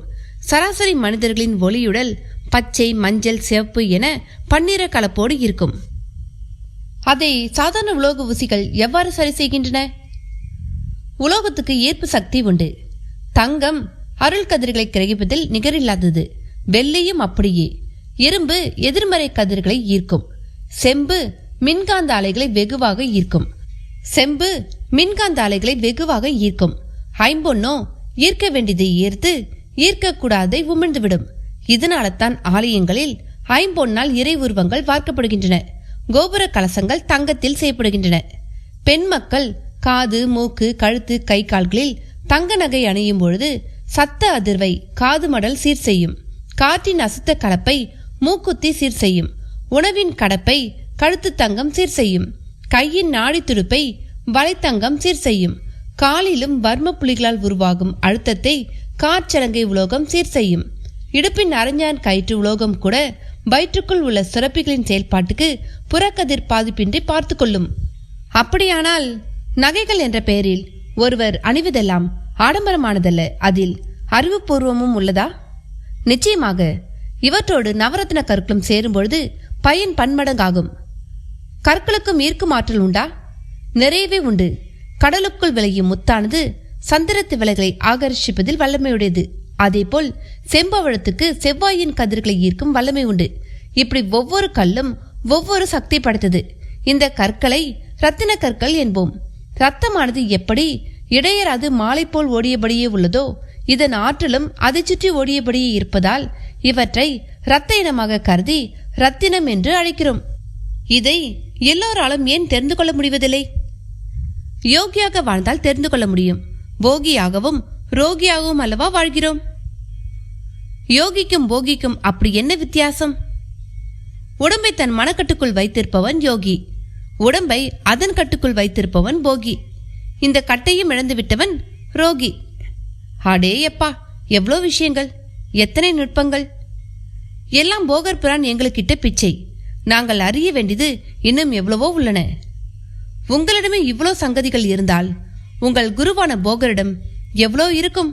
நினைக்கவே மலைப்பாக உள்ளது. உண்மைதான், எங்கள் குரு இந்த உலகத்துக்கே குருவாக விளங்கும் தகுதி படைத்தவர். நினைத்த மாத்திரத்தில் பறவை போல் பறந்து சதுர்வேதகிரிகளுக்கும் இமயத்துக்கும் அதற்கப்பால் சீனம் முதல் ரஷ்யம் வரை மற்றும் ஆப்பிரிக்கா என்று எங்கும் சென்று வருபவர். இதனால் விரிந்த பார்வையும் தெளிந்த சிந்தனையும் உடையவர். பறவை போல் மனிதனால் பறக்க இயலுமா? முயன்றால் இயலும் என்பார் எங்கள் குரு. மீனுக்கு செதில், பறவைக்கு சிறகு, ஆட்டுக்கு நெற்றி, மாட்டுக்கு கொம்பு, பாம்புக்கு பற்கள், கொடிய விலங்குக்கு நகங்கள், யானைக்கு தும்பி, பூனைக்கு கண்கள் என்று இருக்கும் இறைப்படைப்பில் மனிதனுக்கு மட்டும் 6ஆம் அறிவை கொடுத்து அதன் காரணமாக மனம் கொடுத்தான் இறைவன். இந்த மனதுக்கு மாபெரும் சக்தி உண்டு. நாம் அதை பயன்படுத்த தெரியாதவர்கள் என்பார் எங்கள் குருவான போகர் பிரான். இந்த மனம் ஒடுங்கும் பொழுது தான் சக்தி பெறுகிறது, வெறியும் பொழுது ஞானம் பெறுகிறது, சுருங்கும் பொழுது சுயநலமாகிறது, இருளும் பொழுது அச்சமடைகிறது என்றும் கூறுவார். அற்புதம், அற்புதம்! இந்த கருத்துக்களை உங்கள் வரியில் அற்புதம் என்றால், அறுவை சிகிச்சை செய்து மூளைக்குள் சென்று தங்கிவிட்ட ஒரு தேரை குஞ்சை அகற்றியதால் தேரையர் என்கிற பெயர் பெற்றுவிட்ட தேரையர் இங்கு வந்திருந்தால் நீங்கள் பிரமித்து விட்டிருப்பீர்கள். அவர் இப்பொழுது எங்கு இருக்கிறார்? அவர் அகத்திய மாமுனியின் சீடர். இமயத்தில் இப்பொழுது அவர் வாசம் புரிவதாய் கேள்வி. எங்கள் போகர் பிரானுக்கு அவரும் ஒரு வழிகாட்டி. இவ்வாறு அவர்கள் பேசிக் கொண்டிருக்கும் பொழுதே சிமிழிப்புறா தன் கால் சம்புடத்தில் மருந்தோடு திரும்பி வந்து புலிப்பாணியின் தோல் மேல் அமர்ந்தது. உடனே அந்த சம்புடத்தை கழட்டி தந்தான் புலிப்பாணி. சம்புடத்தின் உள்ளே பஸ்மமானது 3 சிட்டிகை என்னும் அளவில் இருந்தது. அதில் ஒரு சிட்டிகை எடுத்து கீழா நெல்லி சாற்றில் கலந்து வேழரின் இதழ்கடையில் சங்கடையால் புகட்டப்பட்டது. அவர் விழுங்க சிரமப்பட்ட பொழுது மூக்கடைப்பு செய்து அழுத்தம் உருவாக்கவும் கீழா நெல்லி சாறானது வேகமாய் அவரால் விழுங்கப்பட்டது. 3 நாழிகைக்குள் இந்த சாறு வயிற்றிலிருந்து பிரிந்து இரத்த நாளங்களில் கலந்து மாலை போல் சுற்றி வரத் தொடங்கி உடல் முழுக்க பயணித்திடும். இந்த வேளையில் கணையத்திலும் புகுந்து அதன் பித்த நீரோடு சேர்ந்து பயணிக்கையில் கல்லடைப்பு உள்ள இடத்தில் தடைப்படும். அதே சமயம் அந்த கல்லை நெகிழ வைத்து கரைக்கும் ரசாயனம் பஸ்வத்தில் இருப்பதால் கல்லானது கரையும், இரத்த ஓட்டமும் சீராகும். ஒரு முறைக்கு 3 முறை இவ்வாறு செய்யும் பொழுது காவா மாலையான காமாலை காக்கும் மாலையாகிவிடும். பித்த நீரும் சீராக சுரக்கும், செரிமானமும் நடக்க தொடங்கும். இவ்வளவுதான் விஷயம் என்று மீதமுள்ள பஸ்வத்தை அரசிவாசம் தந்த சங்கன், நாங்கள் இப்பொழுது தந்தது போல் 2 முறை தாருங்கள். இன்று இரவு 1 முறை, நாளை காலை 1 முறை, நாளை இவ்வேளை வேளர் எழுந்து அமர்ந்த நிலையில் உங்களோடு பேசப் போவது நிச்சயம் என்றான். அப்படியே 10 நாள் பத்திய உணவு முக்கியம். இப்பொழுது பால் உணவு தேவையில்லை. பாலை செரிக்க பித்த ரசம் மிகவும் தேவை. இப்பொழுது எளிதான உணவே முக்கியம். பழரசம், நீராகாரம், கூழ் மிக நல்லது. திடத்திரவம் எனப்படும் எல் பிழி அதாவது நல்லெண்ணெய், கடலை பிழி அதாவது கடலை எண்ணெய், பால் பிழி அதாவது நெய் 1 மண்டல காலத்துக்கு கூடவே கூடாது. மனோரஞ்சித மலர்களை முகர்ந்தபடி ஈர்ப்பது இதில் வேகத்தை உருவாக்கும். மலர்களுக்கும் மருத்துவத்தன்மை உண்டு. அவற்றின் நுட்பமான மகரந்தங்கள் சுவாச வழியாக ஜீவ வாயுவை நன்கு செயல்பட வைக்கும். பெண்களின் கூந்தலில் மலர்களை அணிய செய்வது இதன் பொருட்டும் கூட. சங்கன் சொல்லி முடித்தவனாய் தன் மான்தோல் பைக்குள் தன் மருத்துவ பொருட்களை அள்ளி போட்டு கொண்டான். மேகலா தேவி சிலிர்த்து விட்டிருந்தாள். சித்த வைத்தியனின் அர்த்தமுள்ள சங்கதிகள் அவளை பிரமிக்க வைத்திருந்தன. திருமேனி வேளரிடம் கூட விரைத்த தன்மை நீங்கி வழக்கமாய் படுப்போர் போல் சற்றே கால்களை இழுத்துக்கொண்டு ஒரு பக்கமாக படுக்கலானார். அதை கண்டவள் தன் கண்களில் வழிந்த ஆனந்த கண்ணீரை துடைத்தபடியே, நானும் என் கணவரும் குணமாகிவிட்ட நிலையில் தங்கள் கொட்டாரத்துக்கு வந்து எங்கள் நன்றி கடனை உரிய முறையில் செலுத்துவோம். இதை தங்கள் குருவான போகர் பிரானிடம் கூறுங்கள் என்றாள். ஆகட்டும் அரசியாரே, நாங்கள் விடை பெற்றுக் கொள்கிறோம். நல்லது, நான் சில காணிக்கை பொருட்களை தரலாம் அல்லவா? காணிக்கை வேண்டாமே. அப்படி சொல்லக்கூடாது. மா, பலா, வாழை என்னும் கனி வகைகளோடு எங்கள் கன்னிவாடியின் வெள்ளரி, வாழைப்பூ இவற்றோடு மூங்கில் அரிசியையும் ரதத்தில் ஏற்ற சொல்லிவிட்டேன். இது போக வரும் நாள்களில் 100 களம் நெல்லை குரு காணிக்கையாக வழங்கவும் விருப்பம். சங்கனும் புலிப்பாணியும் மேகலாதேவி குவித்த கைகளோடு கும்பிட்டபடி சொன்னதை கேட்டபடியே ரதமாகிய சாரட்டை நோக்கி சென்று ஏறி அமர்ந்தனர். புறவிகள் கடத்திட சாரட்டும் புறப்பட்டது. முன்னதாக சிமிழி பறக்க தொடங்கிவிட்டது. அத்தியாயம் 22. அன்று மாலை நேரம் பலத்த காற்றோடு மழை வருவதற்கான அறிகுறிகள் வானில் தெரிந்தன. கருமேகங்களின் திரளுதலும் முருகலும் வானில் பல மேகச்சித்திரங்களை உருவாக்கியிருந்தன. போகரின் கொட்டாரத்தில் மரங்களிடம் பெரும் தள்ளாடல். வெயிலில் காயப்பட்டிருந்த வேர்களையும் விதைகளையும் அள்ளி பானைகள் போடும் முனைப்பில் பலர் இருக்க, மேய்ந்தபடி இருந்த ஆடு மாடுகளை சிலர் இழுத்து பட்டியல் அழைத்தபடி இருந்தனர். அப்பொழுது தான் கன்னிவாடி சென்று வந்த சாரட்டும் முகப்பில் வந்து நின்றது. சங்கனம் புலிபாணியும் முதலில் இறங்கின. பின்னாலேயே மா, பலா, வாழை என கன்னிவாடியின் தாவர செல்வங்களும் இறங்கிடத் தொடங்கின. சங்கன் சாரட் ஓட்டியை கனிவாக பார்த்து, மிக்க நன்றி, நாங்கள் வருகிறோம் என்றான். நாங்கள் தான் நன்றி கூற வேண்டும். எங்கள் வேளரை காப்பாற்றிவிட்டீர்களே. இது மருத்துவன் கடமையப்பா, பெருமைப்பட்டுக் கொள்ள ஏதுமில்லை என்றான் புலிப்பாணி. பிறகு இருவரும் போகரின் ஓய்வறை குடில் நோக்கி நடந்தனர். அதற்குள் மழை வலுக்கவும் ஓட்டமாய் ஓடினர். மண்மேல் விழுந்த துளிகளும் அதுவரை நிலவிய உஷ்ணமும் கலந்து ஒரு வகை வாசம் எழும்பியது. அதே நேரம் விண்ணில் ஒரு மின்னல் கொடி பரவி 1000 யானைகள் ஒரு வினாடி புள்ளியில் தங்களுக்குள் மோதிக்கொண்டார் போல் ஒரு சத்தமும் எழும்பி, பிறகு ஆகாச கண்ணாடி விரிசல் கண்டு வில்லல் வில்லலாய் விழுவது போலவும் ஒலித்தது. அந்த சத்தத்தை சகிக்க இயலாதபடி மரக்கிளைகளில் ஒடுங்கியிருந்த பறவைகளில் பல உயிரை விட்ட நிலையில் பொத் பொத் என கீழே விழவும் செய்தன. நல்ல வேளையாக சங்கனும் புலிப்பாணியும் அவர் ஓய்வறைக்குள் நுழைந்து மூச்சு வாங்க நின்றனர். போகர் அப்பொழுது கிழார்களிடம் அண்டப்பிண்டம் பற்றி சொல்லிக் கொண்டிருந்தார். அவர்களும் ஏடுகளில் பதிவு செய்து கொண்டிருந்தனர். பார்வையாளியை இருவரையும் அமர சொன்னார் போகர். அப்பொழுது தூரத்து மலைச்சாரல் மேல் பெரும் இடி ஒன்று விழும் சப்தம் ஒலித்து அவ்வளோ பேரும் உடம்புக்குள்ளேயும் இனம் புரியாத ஒரு கூச்சம் ஏற்பட்டு பிறகு விலகியது. அதன் நிமித்தம் சங்கன் காதிரண்டையும் அழுத்தமாய் பொத்திக் கொண்டிருந்தான். நெடுநேரம் கழித்தே கைகளை மெல்ல விடுவித்தான். போகர் அதை கண்டு சிரித்தார். என்ன சங்கா, இடி சத்தம் நாராசமாய் உள்ளதா? ஆம் குருபிரானே, இந்த சத்தம் ஓர் உண்மையை உணர்த்துகிறது. அது என்னவென்று கூறுவீர்களா? எனக்கு எதுவும் புலனாகவில்லை குரு என்றான் புலிபாணி. இடி சத்தத்தில் போய் உணர என்ன இருக்கிறது என்று யோசிக்க தொடங்கிவிட்டான் சங்கன். கிழார்களும் விழித்தனர். மழையானது சல்லடியால் சலித்தது போல் பெய்ய தொடங்கியிருந்தது. போகரும் தான் கேட்ட கேள்விக்கு தானே பதில் கூற தொடங்கினார். இடி சத்தம் என்பது ஒளியின் விகார வடிவம். இந்த ஒளி எப்பொழுதும் தானே தனித்து உருவாகாது. இது உருவாக இன்னொன்று வேண்டும், அதாவது இரட்டைத்தன்மை. ஒளியின் ஒழுங்கிற்குட்பட்ட வடிவமே மொழியாகிறது. ஒளியின் பண்பட்ட வடிவமே இசையாகிறது. ஒளியின் அடங்கிய வடிவமே மௌனமாகிறது. செவிட்டுத்தன்மை மௌனமாகாது. அது ஓர் ஊனம். இந்த உலகில் ஒளியின்றி, அதாவது வெளிச்சமின்றி, ஸ்பர்சத்தால் மட்டுமே கூட ஒருவர் வாழ்ந்திட முடியும். ஆனால் ஒளியின்றி, அதாவது சத்தம், வாழ்வது மிக மிக அசாத்தியம். அதனால் சத்தம் முதலாயும் வெளிச்சம் பிறகாயும் என்றானது. இதில் சத்தம் வடிவானதே நம் மனம். நம் உடல் காட்சிக்கு புலனாகும் ஒன்று, அதாவது ஒளியால் பார்த்து உணர முடிந்த ஒன்று. நாம் இப்படி ஒளி ஒளி என்னும் இரண்டுக்கும் ஆட்பட்டு இருந்தாலும் ஒளியை முன்னிறுத்தி, அதாவது சத்தத்தை முன்னிறுத்தி, அதன் வடிவமான மனதை மையப்படுத்தியே நமக்கு மனதர் என்கிற பெயர் உண்டானது. அதுவே காலத்தால் தெரிந்து மனிதர் என்றானது. இந்த உடல் ஒரு நாள் மண்ணாகிவிடும். ஆனால் நம் மொழியாகிய ஒளி, நம்மை மனிதனாக்கிய ஒளி அவ்வாறு ஆகாது. இப்பொழுது நான் சொல்வதை எழுதி வைத்தால் அது காலகாலத்துக்கும் அப்படியே இருக்கும். நான் சொன்னதை பிறர் வாசிக்கும் பொழுது ஒளி சப்தம் மட்டுமே மாறும், கருத்து மாறாது. எனது அழியா பெருவாழ்வு என்பது என் கருத்து வாழ்வதில் தான் உள்ளது. அந்த கருத்து ஒளிகள் தான் என்னால் பதிக்கப்பட்டுள்ளது. எனவே ஒளியை போற்றுவதும், அதாவது சத்தத்தை போற்றுவதும் கொண்டாடுவதும் முக்கியம். இடியை தொட்டு கேள்வி எழுப்பிய போகர் இடி ஒளியை சாக்கிட்டு ஒளிக்கு அளித்த விளக்கத்தால் அங்கே அவ்வளோ பேருக்குமே ஒரு பிரமிப்பு ஏற்பட்டு இருந்தது. இதனோடு கிழார்களிடம் இந்த பேச்சால் சில கேள்விகளும் எழுப்பின. போகர் பிரானே, சில கேள்விகள் கேளுங்கள். கேட்க தெரிந்தவனை வளர்பவன். ஒளி குறித்த தங்கள் கருத்துக்கு எங்களிடம் யாதொரு மாற்று கருத்தும் இல்லை. ஆயினும் ஒளியின் வடிவான மொழி குறித்து சில கேள்விகள் உள்ளன. கேளுங்கள். விடை என்னிடம் இருந்தால் நிச்சயம் உரைப்பேன். அப்படியானால் எல்லா கேள்விகளுக்கும் உங்களிடம் விடை இல்லை என்றாகிறதே. அதுதான் உண்மை. அறிய பெறுவதை வைத்தே அறிவு விசாலமடைகிறது. அறிய பெறுவது என்பது நம் சுற்றுச்சூழலை வைத்தே அமைகிறது. என் சூழல் எவ்வளவு பெரிதோ அவ்வளவுக்கு என் அறிவும் பெரிதாக விளங்கிவிடும். உங்கள் கேள்விக்கான விடை என் சூழலுக்குள் இல்லாமல் கூட இருக்கலாம் அல்லவா?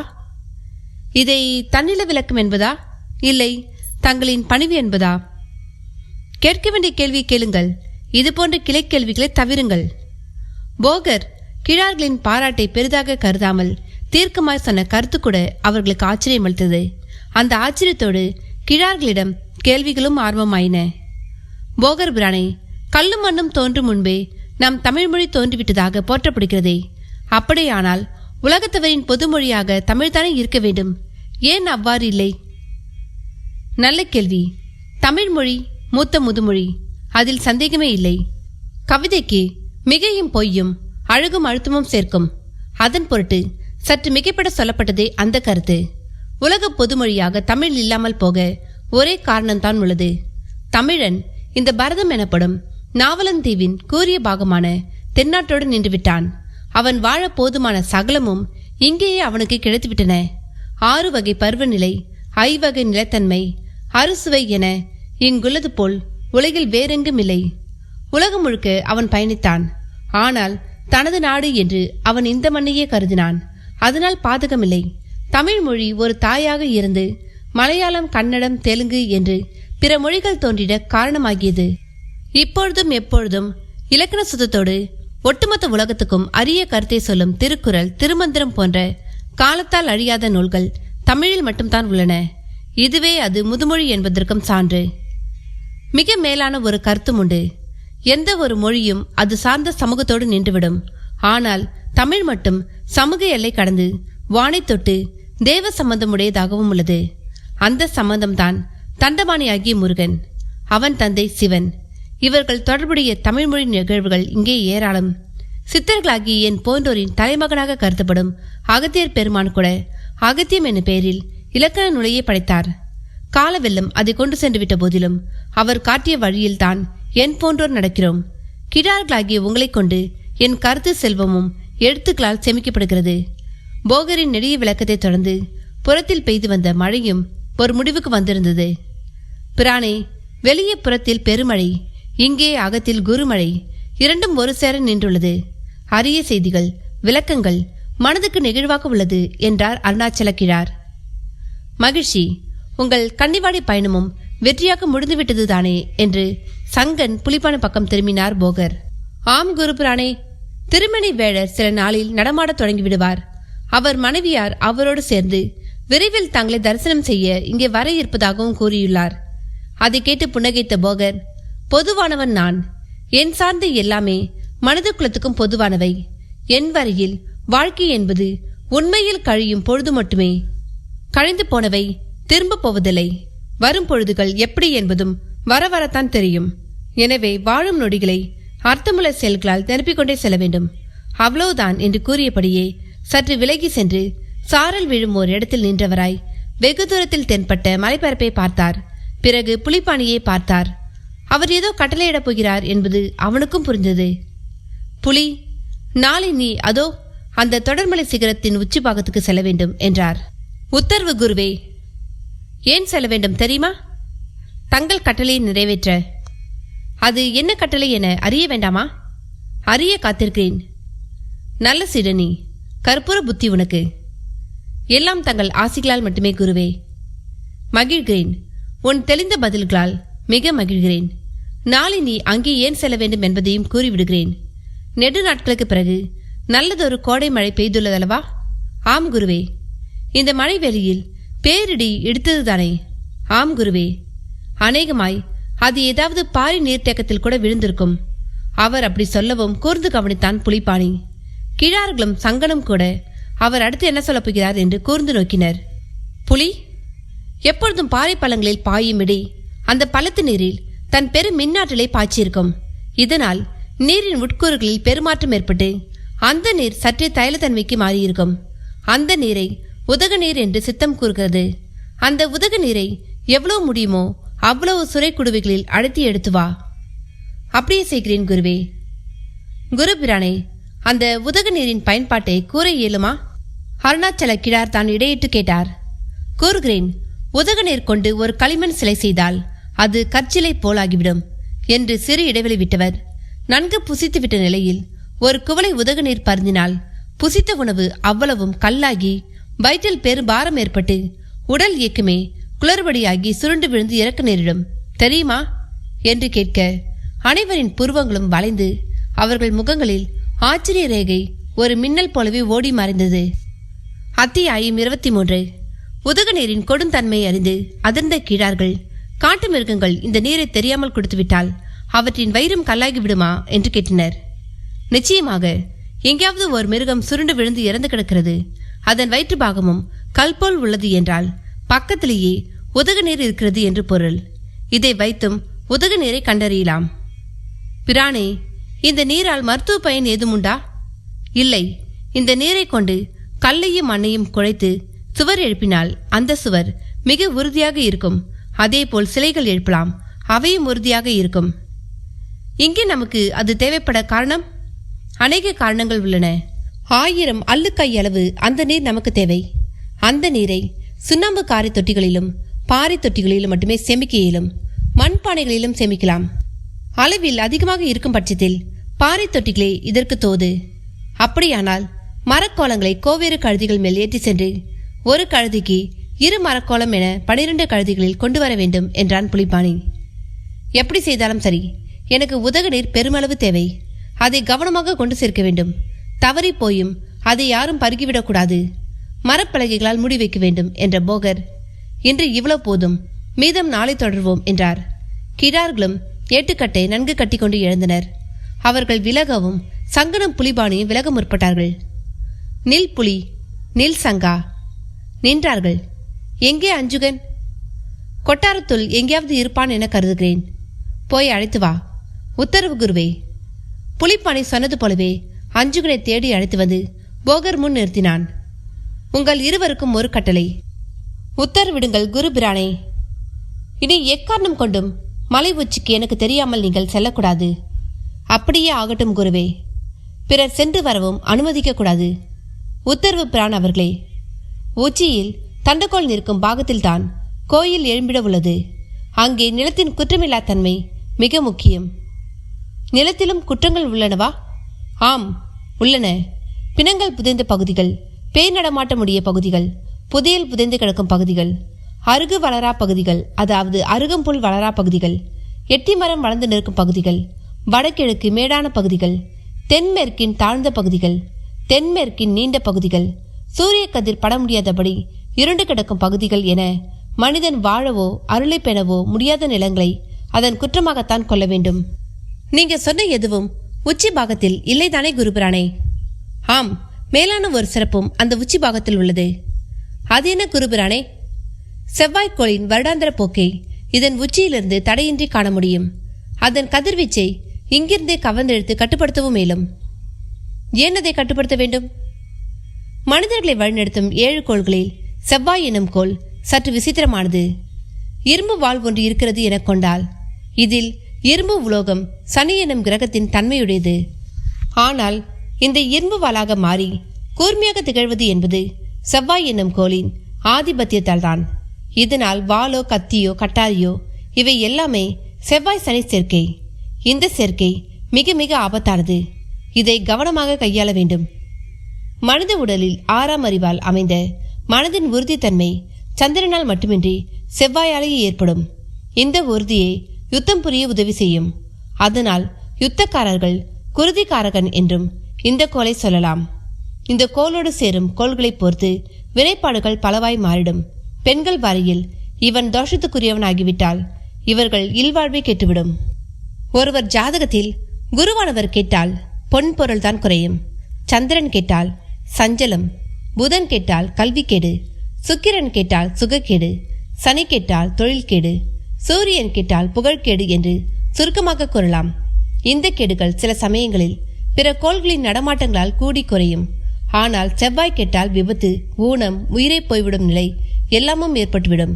மிக முக்கியமாக ராசி கட்டத்தில் முதல் வீடு எனப்படுவது உயிராகும். 8ஆம் வீடு எனப்படுவது மரணமாகும். இதில் முதல் வீடு மேஷம், 8ஆம் வீடு விருச்சிகம். இந்த 2ம் செவ்வாயின் வீடுகள். எனவே ஒவ்வொரு உயிரின் பின்னும் இவன் பங்கு அசாத்தியமானது. என்ன புலி, நான் சரியாக சொல்கிறேனா? போகர் போகிற போக்கில் புலிப்பாணியை பார்த்து இப்படி வேடிக்கையாக கேட்கவும் புலி கை குவித்தவனாக, பிரானே, தாங்களே என் வித்தையின் வீரியம், தங்கள் ஆசிகளே என்னையும் ஜோதிட கலையில் வளர்த்து வருகிறது. அப்படி இருக்க தாங்களா இப்படி கேட்பது என்று கேட்டு நிலைந்தான். இப்படி கேட்டதால் அல்லவா நீயும் எப்படி உன் தன்னடகத்தை காட்ட முடிகிறது? குருவே, நீங்கள் பொதினக்குன்றின் செவ்வாய் தொடர்பை முழுமையாக கூறிவிடுங்கள். நான் நுட்பமான பல செய்திகளை உங்கள் மூலம் அறிந்து வருகிறேன். வேறு பேச்சே இடையில் வேண்டாம். நல்லது, தொடர்ந்து கேள். ஏன் செவ்வாய்க்கோளை பூமி தன்னில் கட்டுப்படுத்த வேண்டும் என்று கேட்டாய்? ஒரு கோளின் வினைப்பாட்டை பூ உலகில் பிறந்து மானிடர் எவராலும் கட்டுப்படுத்த இயலாது. பிரம்ம சிருஷ்டியில் ஒவ்வொன்றுக்கும் ஒரு குணமும் தன்மையும் வரையறை செய்யப்பட்டுள்ளது. அதில் நீருக்கு ஒரு தன்மை, நெருப்புக்கு ஒரு தன்மை, பூமிக்கு ஒரு தன்மை இருப்பது போல்தான் கோள்களின் தன்மையும். அதில் செவ்வாயே மனிதர்களுக்கு தைரியமும் வீரமும் அளிப்பவன். இந்த தைரியமும் வீரமும் பேராசைக்காரனிடம் இருக்கும் பொழுது அவன் திருடனாய் கொள்ளையனாய் மாறிவிடுகிறான். ஒரு நாட்டு அரசனிடம் இருக்கும் பொழுது அவன் பிற நாடுகளை தன் வீரத்தால் கவர்ந்து அடிமை கொள்ள நினைக்கிறான். தவறான குணமுடையோர் கலவரங்களை உருவாக்கி விடுகின்றனர். மொத்தத்தில் ஒரு நாட்டின் அமைதியும் வளமும் நல்ல மழை வளத்தால் மட்டுமல்ல, எதிரிகள் தொல்லை இல்லாததிலும் உள்ளது. புரிகிறது. வரப்போகும் காலங்களில் அதுபோல் ஒரு ஆபத்து இந்த மண்ணில் நிகழ உள்ளதா? ஆம், இனிவரும் காலத்தில் இந்த பூவுலகம் யுத்த பயமின்றி அமைதியாக திகழ்ந்திட வேண்டியே செவ்வாயின் தெய்வமான முருகனை, அதிலும் அவனது ஆண்டிக்கோலத்தை உபாசிக்கும் ஆலயத்தை பொதினைக்குன்றில் அமைக்க விரும்புகிறேன். இதனால் யுத்தமில்லாத பூமி உருவாகி விடுமா? முதலில் பிரளய பேரழிவு தடுக்கப்படும். அடுத்து நிச்சயம் செவ்வாய்க்கோள் மண்மேல் விழுந்து உக்கிரமுடன் தெறித்து பரவும் அலைப்பாடு கட்டுப்படுத்தப்படும். அது எப்படி? அது அப்படித்தான். ஒரு நாளில் ஒரு பொழுதில் எல்லாவற்றையும் உங்களுக்கு கூறிவிட முடியாது. கூறினாலும் உங்களுக்கு புரியாது. மிக சுருக்கமாக இப்பொழுது கூறுகிறேன். மழை வெயிலுக்கு எப்படி ஒரு குடை நம்மை காக்கிறதோ அதுபோல் பேரழிவிலிருந்து முருகனின் பேரருள் ஒரு குடை போல் நம்மையெல்லாம் காத்திடும் என்ற போகர் அவர்கள் மூவரையும் அருகில் அழைத்து, கவலைப்படாதீர்கள், உங்கள் காரியங்கள் யாவும் தடையின்றி வெற்றியை பெறட்டும் என்று தனித்தனியே மூவரையும் கட்டியணைத்து உச்சியில் ஊதி நெற்றியிலும் முத்தமிட்டு உற்று பார்த்து சிரித்தார். அப்படி செய்தால் இஸ்பரிச திருச்சியை முழுமையாக வழங்கிவிட்டதாய் பொருள். மறுநாள் நாக்கணவாய் பட்சிகளின் கூக்குரலோடு பொழுது விடுந்தது. புலிப்பாணி மலை உச்சிக்கு புறப்பட தயாராகிவிட்டவன் போல் தோளில் தாவர கொடிகளால் ஆன கயிற்றுடன் 5-6 சுரை குடுக்கைகள், இடுப்பில் பிச்சுவாய் கத்தி மற்றும் ஒரு பச்சை மூங்கில் கம்புடன் கொட்டாரமிட்டு புறப்பட்டான். புறப்படும் முன் சூரிய வணக்கத்துடன் பொதினை குன்றையும் வணங்கினான். அவனைப் போலவே குடுகைகள், கோல், வெட்டுக்கத்தி இவற்றுடன் அஞ்சுகனும் வந்தான். அவனை காணவும் புலிப்பாணியிடம் ஒரு உற்சாகம். அஞ்சுகா, நீ எங்கே? உனக்கு துணையாகத்தான். ஆசான் அனுமதிப்பாரா? அவர் அனுமதி பெற்றே வருகிறேன். அருமை, வா வெற்றிகரமாக போய் வருவோம் என்று கூறிய சமயம் ஒரு துணி மூட்டையோடு வந்தான் அடுமனை சேவகன் கொம்பேரி மணியன். என்ன இது மூட்டை? அவள் வெள்ளத்தேங்காயும் பேயன் வாழைப்பழங்களும் இதில் உள்ளன. மலைப்பயணம் செய்பவர் பசிக்கு இதுவே இடர்பாடில்லாத உணவு என்று சொல்லிக் கொடுக்க சொன்னார் குருபிரான். அவன் கூறிட புலியும் நிமிர்ந்து ஏறிட போகர் பிரானும் குடில் வாயிலில் வந்து நின்று அவர்களை பார்த்து கை அசைத்தார். பதிலுக்கு இருவரும் கை அசைத்தவர்களாய் துளித்த விழிகளோடு கொட்டாரத்தை விட்டு புறப்பட்டனர். நடக்க நடக்க பல பல காட்சிகள்.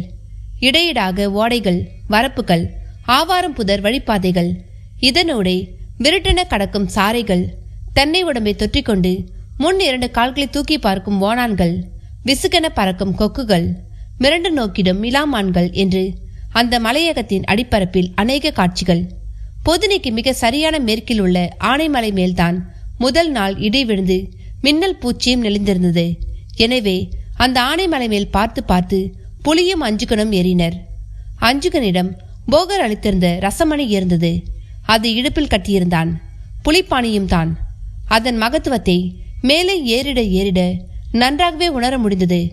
கரடி ஒன்று வேர்பலாவை பிளந்து சுளைகளை கொத்தாக அள்ளி தின்று கொண்டு இருந்தது.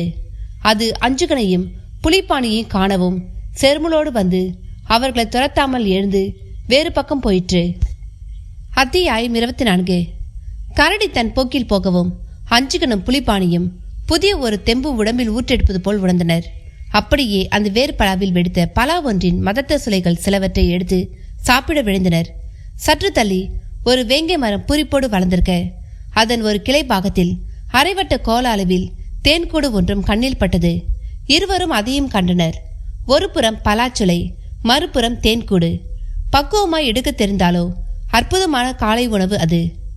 கூட்டை சிதைக்காமல் தேன் எடுக்க ஒரு வழியுண்டு. விரல் பருமனுள்ள 2 அடி நீல குச்சியை முகப்பில் சிதைத்து நார் நாராக்கிய நிலையில் குறிப்பார்த்து கூட்டின் மேல் எரிந்தால் அது கூட்டை பொத்துக்கொண்டு உள் நுழைந்து அதே சமயம் பின்னோக்கி விழாதபடி சிதைந்த பாகங்கள் தேன்கூட்டின் அறுகோண துவாரங்களில் சிக்கிக்கொண்டு அப்படியே நிற்கும். இதற்கு கம்பானம் என்று பெயர். மீதமுள்ள கம்பு பாகம் வழியாக உள்ளிருக்கும் தேன் பாகு போல ஒழுக தொடங்கும். அப்படி ஒழுகும் தேனை தேக்கிளையால் செய்த கும்பாவிலும் பிடிக்கலாம், சுரைக்குடுவையிலும் பிடிக்கலாம். சராசரியாக 2 நாழிகை காலம் தேனானது பாகு கோடு போட்டு ஒழுகிடும். மூலிகை பறிக்க வரும் நாட்டு வைத்தியர்கள் பாகு கோட்டுக்கு கீழே குடுவியை வைத்து சுற்றிலும் கற்களை வைத்து அரண் கட்டிவிட்டு அதன் மேல் மிளகரணை மற்றும் கண்டங்கத்திரை தாவரத்தை பறித்து அது அங்கே பொசிந்து வளர்ந்திருப்பது போல் போட்டுவிட்டு செல்வார்கள். தரைமேல் தெரியும் உடும்பு, ஓணான், கீரி, எறும்புண்ணி போன்ற சிறு விலங்குகள் நெருங்காமல் இருக்கவே அந்த ஏற்பாடு. ஆனால் இப்பொழுது புலிப்பாணியும் சங்கனும் அப்படியெல்லாம் செய்யவில்லை. அழகாய் கம்பானம் போட்டு தேன் ஒழுக தொடங்கவும் தேக்கிளை போன்ற அகலமான இலைகளை பறித்து வந்து அதை கும்பாயமாக சுருட்டி அகன்ற வாய் வழியே விழும் தேனை பிடித்து பிறகு அதில் சிலைகளை போட்டு அதை நன்கு தோயவிட்டு பிறகு விரலால் முயல் காதை பிடிப்பது போல் பிடித்து தூக்கி அப்படியே நாக்கில் போட்டுக்கொள்ளவும் சில சொட்டுக்கள் மார்பிலும் பட்டு அவர்களின் வியர்வை மார்பை தேன்துளி மார்பாகவும் ஆக்கின. மலைப்பயணத்தில் இது போன்ற இன்பங்களை அனுபவிக்க தெரிந்திருக்க வேண்டும். இந்த இன்பங்களுக்கு இணையாக துன்பங்களும் உண்டு. செந்தட்டி என்னும் தாவரம் உடல் முழுக்க அரிப்பை உருவாக்கிவிடும். அதே போல் பெரும்புதர்களை கடக்கையில் பச்சை பாம்பானது கண்ணிரண்டையும் பார்த்து அப்படி விழுங்க வேண்டி சீறி வரும். அதற்குள் இமை மூடிக்கொண்டு விட மூடிய இமையை பாம்பின் வாய் கவி பிடிக்கும். அதை ஆவேசமாய் நாம் பிடித்து எடுக்கும் பொழுது இமை சதையோடு தான் அந்த பாம்பு கண்ணை விடும். எவ்வளவோ வேடுவர்கள் இதுபோல் கண்ணில் கடிப்பட்டு போகரின் நாடி வந்துள்ளனர். அவர்களுக்கு மருந்திடுவதோடு கட்டாயம் அவர்களை தலைப்பாக அணி செய்து அதில் புறத்தில் தெரியும்படி நாகத்தாளி வேர்த்துண்டை வைத்துக் கொண்டும் அதே போல் 2 கைகளிலும் காப்பு போல் கட்டிக்கொண்டும் தான் அடுத்து வேட்டைக்கு செல்ல வேண்டும் என்பார் போகர். நாகத்தாளி வேர்த்துண்டு என்றால் அரவங்களுக்கு ஆகவே ஆகாது. அந்த வேரை கொண்டு செய்த மையை புருவத்தில் தடவி கொண்டும் செல்ல சொல்வார். யானை வணங்கி என்னும் வேர் மூலமும் மூலிகைகளில் ஒன்று. அந்த வேரை கையில் பிடித்தபடி நிற்பவன் முன் சீறிக்கொண்டு வரும் யானையும் தேங்கி நின்று பிறகு மண்டியிட்டு வணங்கும். அந்த வேரின் வாடை மற்றும் அதன் ஒளித்தன்மை யானை போன்ற விலங்குகளை மிரட்சியடை வைக்கும். மலைப்புறத்து மூலிகை செல்வங்களில் இதுபோல் எவ்வளவோ ரகசியங்களும் அதிசயங்களும் அடக்கும். இவையெல்லாம் எளிதாகவும் கிடைத்துவிடாது. தெய்வ தாவரங்கள் இவை.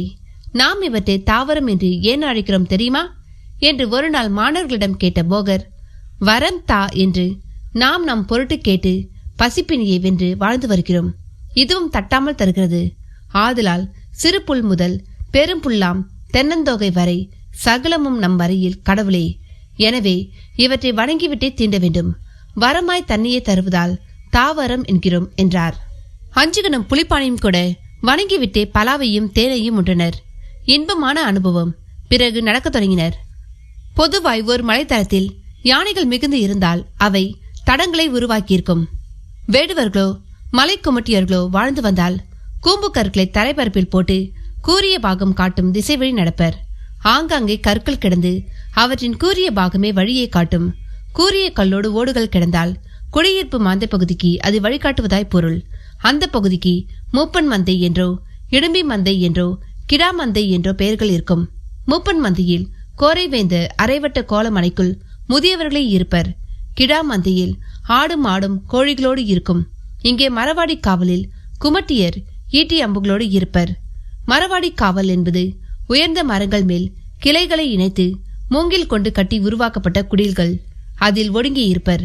திமிரில்லா விலங்குகளான ஆடு மாடுகளை திமிர் விலங்குகளான புலியும் சிங்கமும் வேட்டையாடி விடாதபடி மரவாடி மேல் இருந்து காவல் காப்பர்.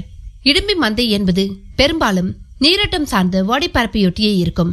இங்கே பெண்கள் கூட்டமாய் பாதுகாப்போடு இருப்பர். பெரும்பாலும் மான் தோலாடியில் வைத்த விழியை எடுக்க இயலாது பேரழகுடன் தான் இருப்பர். இவர்களின் அணிகளை வைத்தே மனமானவர் ஆகாதவர் என அறிய முடியும். பறை ஒலிப்பது, கொம்பு முழங்குவது, கூக்குரலிடுவது போன்ற ஒலி வகைகளால் தொடர்புகளை கொண்டிருக்கும் இவர்களை பெரும்பாலும் விலங்குகளும் ஏதும் செய்யாது. கால நேரங்களை இவர்கள் அறிவுநீர் பெருக்கம், புதிய பறவைகளின் பிரவேசம், சில தாவரங்களின் பூக்கும் தன்மை மற்றும் இலைகள் உதிர்க்கும் தன்மை, யானைக்கு ஏற்படும் காமம், காட்டு நாய்களின் குறைப்பு போன்றவற்றை கொண்டெல்லாம் அறிந்திடுவர். வானில் நட்சத்திர கூட்டம் பார்த்தும் கால நேரம் அறியும் ஞானம் சிலருக்குண்டு. போகர் பிரான் மலை குறித்து சொல்லும் பொழுதெல்லாம் மலை வாழ்வு குறித்தும் இதுபோல் தகவல்களை அளித்துள்ளார். போகர் பிரான் மலை உலா செல்லும் சில தருணங்களில் இந்த மலை மந்தைகளுக்கு சென்று அவர்களின் விருந்தை உண்டுவிட்டும் வருவார். அந்த வகையில் வேளா மூப்பர் என்று 6 அடி உயரமுள்ள ஒருவர் அவ்வப்பொழுது மூப்பரை காண வருவார். குடுவைகளில் தேன், கலிங்க மூட்டைகளில் காய்ந்த ஆவாரம்பூ, காய்ந்த கூமட்டிக்காய் மற்றும் கீரை இலை, ஜாதிக்காய், மாசிக்காய், கடுக்காய், பச்சை சீந்தல் கொடி, காட்டு துளசி, பிரண்டை, தண்ணீர் விட்டான் கிழங்கு, திருகு கள்ளி நாயுருவி, மூக்கிரட்டை, வெள்ளை கரிசாலை என அள்ளி கொண்டு வந்து போகர் பிரான் முன் பரத்தி விடுவார். போகர் பிரான் மேல் அவ்வளவு அன்பு. இதன் பின்புலத்தில் ரசமான சம்பவமும் ஒன்றுண்டு. ஒரு சமயம் வேளா மூப்பரை கரடி அடித்து விட்டது. தன் குட்டி ஒன்றை அருவியில் தொலைத்த கரடி தாய் பாசத்தால் தவித்து அது முற்றி வெறியாகி விட்டதில் வாயில் மதநீர் ஒழுக்க தொடங்கிவிட்டது. இப்படிப்பட்ட கரடி வாசம்தான் வேளா மூப்பர் ஒரு நாள் சிக்க நேர்ந்தது. கட்டிப்பிடித்த கரடி மலைத்தளத்தில் உருண்டு பிறண்டு பிராண்டி கடித்து குதறி பிறகு மூப்பரை தூக்கி ஒரு பாறை மேல் போட்டுவிட்டு அருகிலேயே அமர்ந்தும் கொண்டது. அவர் இனத்தவர்களால் தொலைவில் நின்று வேடிக்கைதான் பார்க்க முடிந்தது. அருகில் நெருங்க முடியவில்லை. தீபந்தங்களை எரிந்தும் பலனில்லை. பதிலுக்கு அந்த பந்தங்களை அது எரிந்தவர் மேலேயே திரும்ப எரிந்தது. இப்படி ஒரு நிலையில்தான் போகர் பிரான் அந்த பக்கமாய் தன் விசேஷ சக்தியால் மேகமணி குளிகை என்னும் ஒன்றால் பறவை போல் வான்மார்க்கத்தில் பறந்தபடி இருந்தார். கரடி ஒன்று பாறை மேல் மனித உடல் அருகே அமர்ந்து கொண்டு மிரட்டி உருட்டும் காட்சியும் சூழலில் மலை பழியர்களின் மன்றாடல்களும் அவர் கண்ணில் பட்டன. அவர்கள் எவரும் அறியா வண்ணம் விண்ணிலிருந்து இறங்கிய போகரை அங்குள்ளோர் வியப்புடன் பார்த்தனர். கொக்கின் சிறகையொத்த வெண்ணிற ஆடையும் அதை கழுத்தோடு சுற்றி அவர் அணிந்திருந்த விதமும் நெற்றியில் பந்தலிட்டது போல் காட்சி தந்த விபூதியும் அவர்களையும் அறியாமல் வணங்க செய்தன. கண்களில் பளிச்சிட்ட தீச்சன்னியம், கை நகம் எல்லாமும் வெண் பவழ கணக்காய் உழைந்த விதம் அவர்களிடம் பிரமிப்பை உருவாக்கிவிட்டது. என்ன நடக்கிறது இங்கே? அந்த கரடிக்கு என்ன ஆயிற்று என்று அவர் கேட்கவும், அதுக்கு பாசப்பினிங்க என்றார் வயதான பழியர் ஒருவர். பாசப்பினி என்று அழகாய் அவர் சொன்ன விதமே போகரை மிகவும் கவர்ந்து விட்டது. நீங்கள்? நாங்க பொதிகை பழியருங்க, குமட்டி மாறுன்னு சொல்வாங்க. குமட்டி கீரை எங்க பிரதான உணவுங்க. நல்லது. கரடியோடு உள்ள அந்த மனிதர் அதனிடம் எதிர்பாராமல் சிக்கியவரா? ஆமாங்க. அதோட குட்டி அருவியில விழுந்து அடிச்சிட்டு போகவும் இதால தாங்க முடியலைங்க. யானைக்கு கோணையாய் போய் எங்க மூப்புற அது பிடிச்சிடுச்சுங்க. வேலை பாய்ச்சி கொல்லலாம், ஆனா பாவப்பட்டதால கொல்ல மனசு வரல. அவர் உயிரோடு உள்ளாரா? தெரியலங்களே, கெட்டியே அண்டவிட மாட்டேங்குது. கவலை வேண்டாம், அவரை காப்பாற்ற முடியுமா என பார்க்கிறேன் என்ற போகர் தன் சித்த சாகசத்தின் ஒரு பாகத்தை அங்கே அவர்கள் அறியா வண்ணம் அரங்கேற்றினார். சற்று தொலைவு சென்று குட்டி கரடி கத்துவது போல் குரல் கொடுக்கவும் கரடி அங்கிருந்து பாய்ந்து வர தொடங்கியது. அது விலகிய நொடி மூப்பர் உடம்பை அவரை சேர்ந்தோர் தூக்கி வந்து நிழல் மந்தியின் பிரம்பு கட்டிலின் மேல் போட்டனர். சற்றைக்கெல்லாம் வேளா மூப்பர் பளிச்சென கண் திறந்து எல்லோரையும் பார்த்தார். அள்ளியில் சிறு குடல் துருத்துலாய் வெளியே தெரிந்து ரத்தம் கசிந்து கொண்டிருந்தது. தோள்பட்டியில் வாழைப்பழத்தோலை பாதி தூரம் முறித்து அதை அப்படியே விட்டார் போல் சதை உரிக்கப்பட்டு தோளோடு தொங்கியபடி இருக்க உள்ளே இருக்கும் எலும்பு நன்கு தெரிந்தது. கண்டங்கழுத்தில் ஊற்றுக்குழியில் நீர் ஊர்ந்து வழிவது போல் இரத்த குமிழ்களோடு ஒழுகிக் கொண்டிருந்தது. மொத்தத்தில் கரடியின் கை நகங்களும் வாய்ப்பற்களும் மூப்பரை துவசம் செய்து விட்டிருப்பது நன்கு தெரிந்தது. இப்படி ஒரு நிலையில்தான் வேளா மூப்பர் கண் விழித்தார். அதுவே எல்லோருக்கும் ஆச்சரியம். கண் விழித்தவர் ஒரு களையும் அளவுக்கு வரகு கஞ்சியை கொண்டு வர சொல்லி குடித்தார். குடிக்கும் பொழுது கஞ்சியானது கண்டங்கழத்தை கடக்கும் பொழுது வலி கொடூரப்படுத்தி அவர் முகமும் சப்பளிப்பானது. இறுதியாக சிரமப்பட்டு பிராணாயாமம் செய்தார். அவர் அப்படி செய்து எவரும் பார்த்ததில்லை. அவர்கள் எவருக்கும் பிராணாயாமம் என்றால் என்னவென்றும் தெரியாது. மூப்பா, என்ன செய்யற? காத்தை அடிச்சு கசக்காத. எப்படியோ நீ பொழைச்சிட்ட, கஞ்சியும் குடிச்சிட்ட. இப்படியே தரப்பாடுக்கு, அதாவது தரைப்பாடு மலைக்கு கீழே உள்ள கிராமங்கள், அங்கு உன்னை தூக்கி போய் வைத்தியம் பார்த்தா எல்லாம் சரியாயிடும். என்ன சொல்ற நீ என்று அவர்களில் ஒருவன் கேட்டான். மூப்பர் மெல்ல நிமிர்ந்து அவனை கூர்மையாக பார்த்தபடி, இங்கே வைத்தியம் நடக்கப் போகிறது என்றார். அதுவரை அவர் குரல் அப்படி மாறி ஒலித்ததே இல்லை. பிறகு அதன்படியே தான் நடந்தது. அதுவரை எங்கே போனார் என்று தெரிந்திராத நிலையில் இருந்த போகரின் உடல் ஒரு மரத்தின் நிழலில் கிடந்தது. உயிரற்ற உடல் போல் கிடந்த அந்த உடலும் பிறகு எழுந்து வேளா மூப்பர் உடல் கிடக்கும் இடம் நோக்கி வந்தது. வேளா மூப்பர் வரையில் சப்த நாடிகளில் 6 நாடி அடங்கி உயிர் பிரியும் நிலையில் இருந்தார். போகர் பிரான் பரகாய பிரவேச ஆற்றலால் உயிர்காற்றை தன் உடம்பிலிருந்து விடுவித்து வேளா மூப்பர் நாசி வழி உள் புகுந்து இதயத்தை உஸ்பி விட்டு அடங்குவிருந்த மூப்பரின் சுவாசத்தை தொடர செய்து அதனால் இரத்த ஓட்டமும் நிகழ செய்து அடங்கியபடியே வந்த மணிக்கட்டு நாடி முதல் மற்ற நாடிகளையும் துருக்கிவிட்டு உடம்பின் உஷ்ணம் குன்றாதபடி செய்துவிட்டு மீண்டும் தன் உயிர்காற்றை உடம்பிலிருந்து விடுவித்து தன் உடல் கிடக்கும் இடத்துக்கே வந்து மீண்டும் தனக்குள் புகுந்து தன் உடலின் தற்காலிக பிரேதா யோகம் என்னும் இயக்கமற்ற நிலையை இயங்க செய்தவராய் நிமிர்ந்தெழுந்தே இப்பொழுது உயிர்த்துள்ளார். பரகாய பிரவேசம் என்பது ஊசி முனை மேல் நிற்பது போன்றது, கத்தியின் விளிம்பில் நடப்பது போன்றது என்பார் போகர். இந்த செயல்பாடு அஷ்டமா சித்திகளில் 6வதாக உள்ள சித்தி. இதற்கு பிரபஞ்ச அறிவும் கர்ம சுத்தமும் முக்கியம். இந்த இரண்டும் இல்லாதவர்கள் வரையில் இந்த வித்தை ஒரு மாயாஜாலமே. வேளா மூப்பரிடம் திரும்பி வந்த போகர் தான் மூலிகையை தேடி போனது போல் கையில் சில மூலிகைகளுடன் வந்து வேளா மூப்பர் அருகே அமர்ந்து அடுத்த கட்ட சிகிச்சையை தொடங்கினார். தனக்கு துணையாக தொந்தன் தோதன் என்கிற 2 இளைஞர்களை அழைத்துக் கொண்டவர். அவர்களை வைத்தே காயங்களுக்கு மூலிகை கட்டு போட்டு கை கட்டை விரல் மொழியால் உடம்பின் சில பாகங்களில் வர்ம தூண்டல் நிகழ்த்தி பாதம் 2ஐயும் பிசைந்துவிட்டு நடுநடுவே மணிக்கட்டு நாடி பரிசோதனையும் செய்து ஒரு கட்டத்தில் வேளா மூப்பரை எழுந்து உட்காரவே வைத்து விட்டார் போகர். என்ன நண்பர்களே, கதையை கேட்டீங்களா? இந்த கதையோட தொடர்ச்சி உங்களுக்கு அடுத்த பாகமா வரும். அதுவரை இந்த கதையை கேட்டுட்டு உங்களுடைய கருத்துக்களை பதிவிடுங்க. இந்த கதை எனக்கு ரொம்பவே பிடிச்சிருந்துச்சு. படிக்கும் பொழுதே எனக்கு ரொம்ப ஆச்சரியமாகவும் இருந்துச்சு. ஒரு வித பரவசத்தோடு தான் இந்த கதையவே நான் படித்தேன். முடிக்க மனசு இல்லாமல் தான் இப்போ இந்த கதையை நான் முடிச்சிருக்கேன். இதோட தொடர்ச்சி நான் சீக்கிரமாகவே உங்களுக்கு போடுறேன். இந்த கதையை பற்றி நீங்கள் என்ன நினைக்கிறீங்கன்னு சொல்லிட்டு கமெண்ட் பாக்ஸில் கமெண்ட் பண்ணுங்கள், லைக் பண்ணுங்கள், உங்கள் நண்பர்களுக்கும் ஷேர் பண்ணுங்கள். நன்றி, வணக்கம்.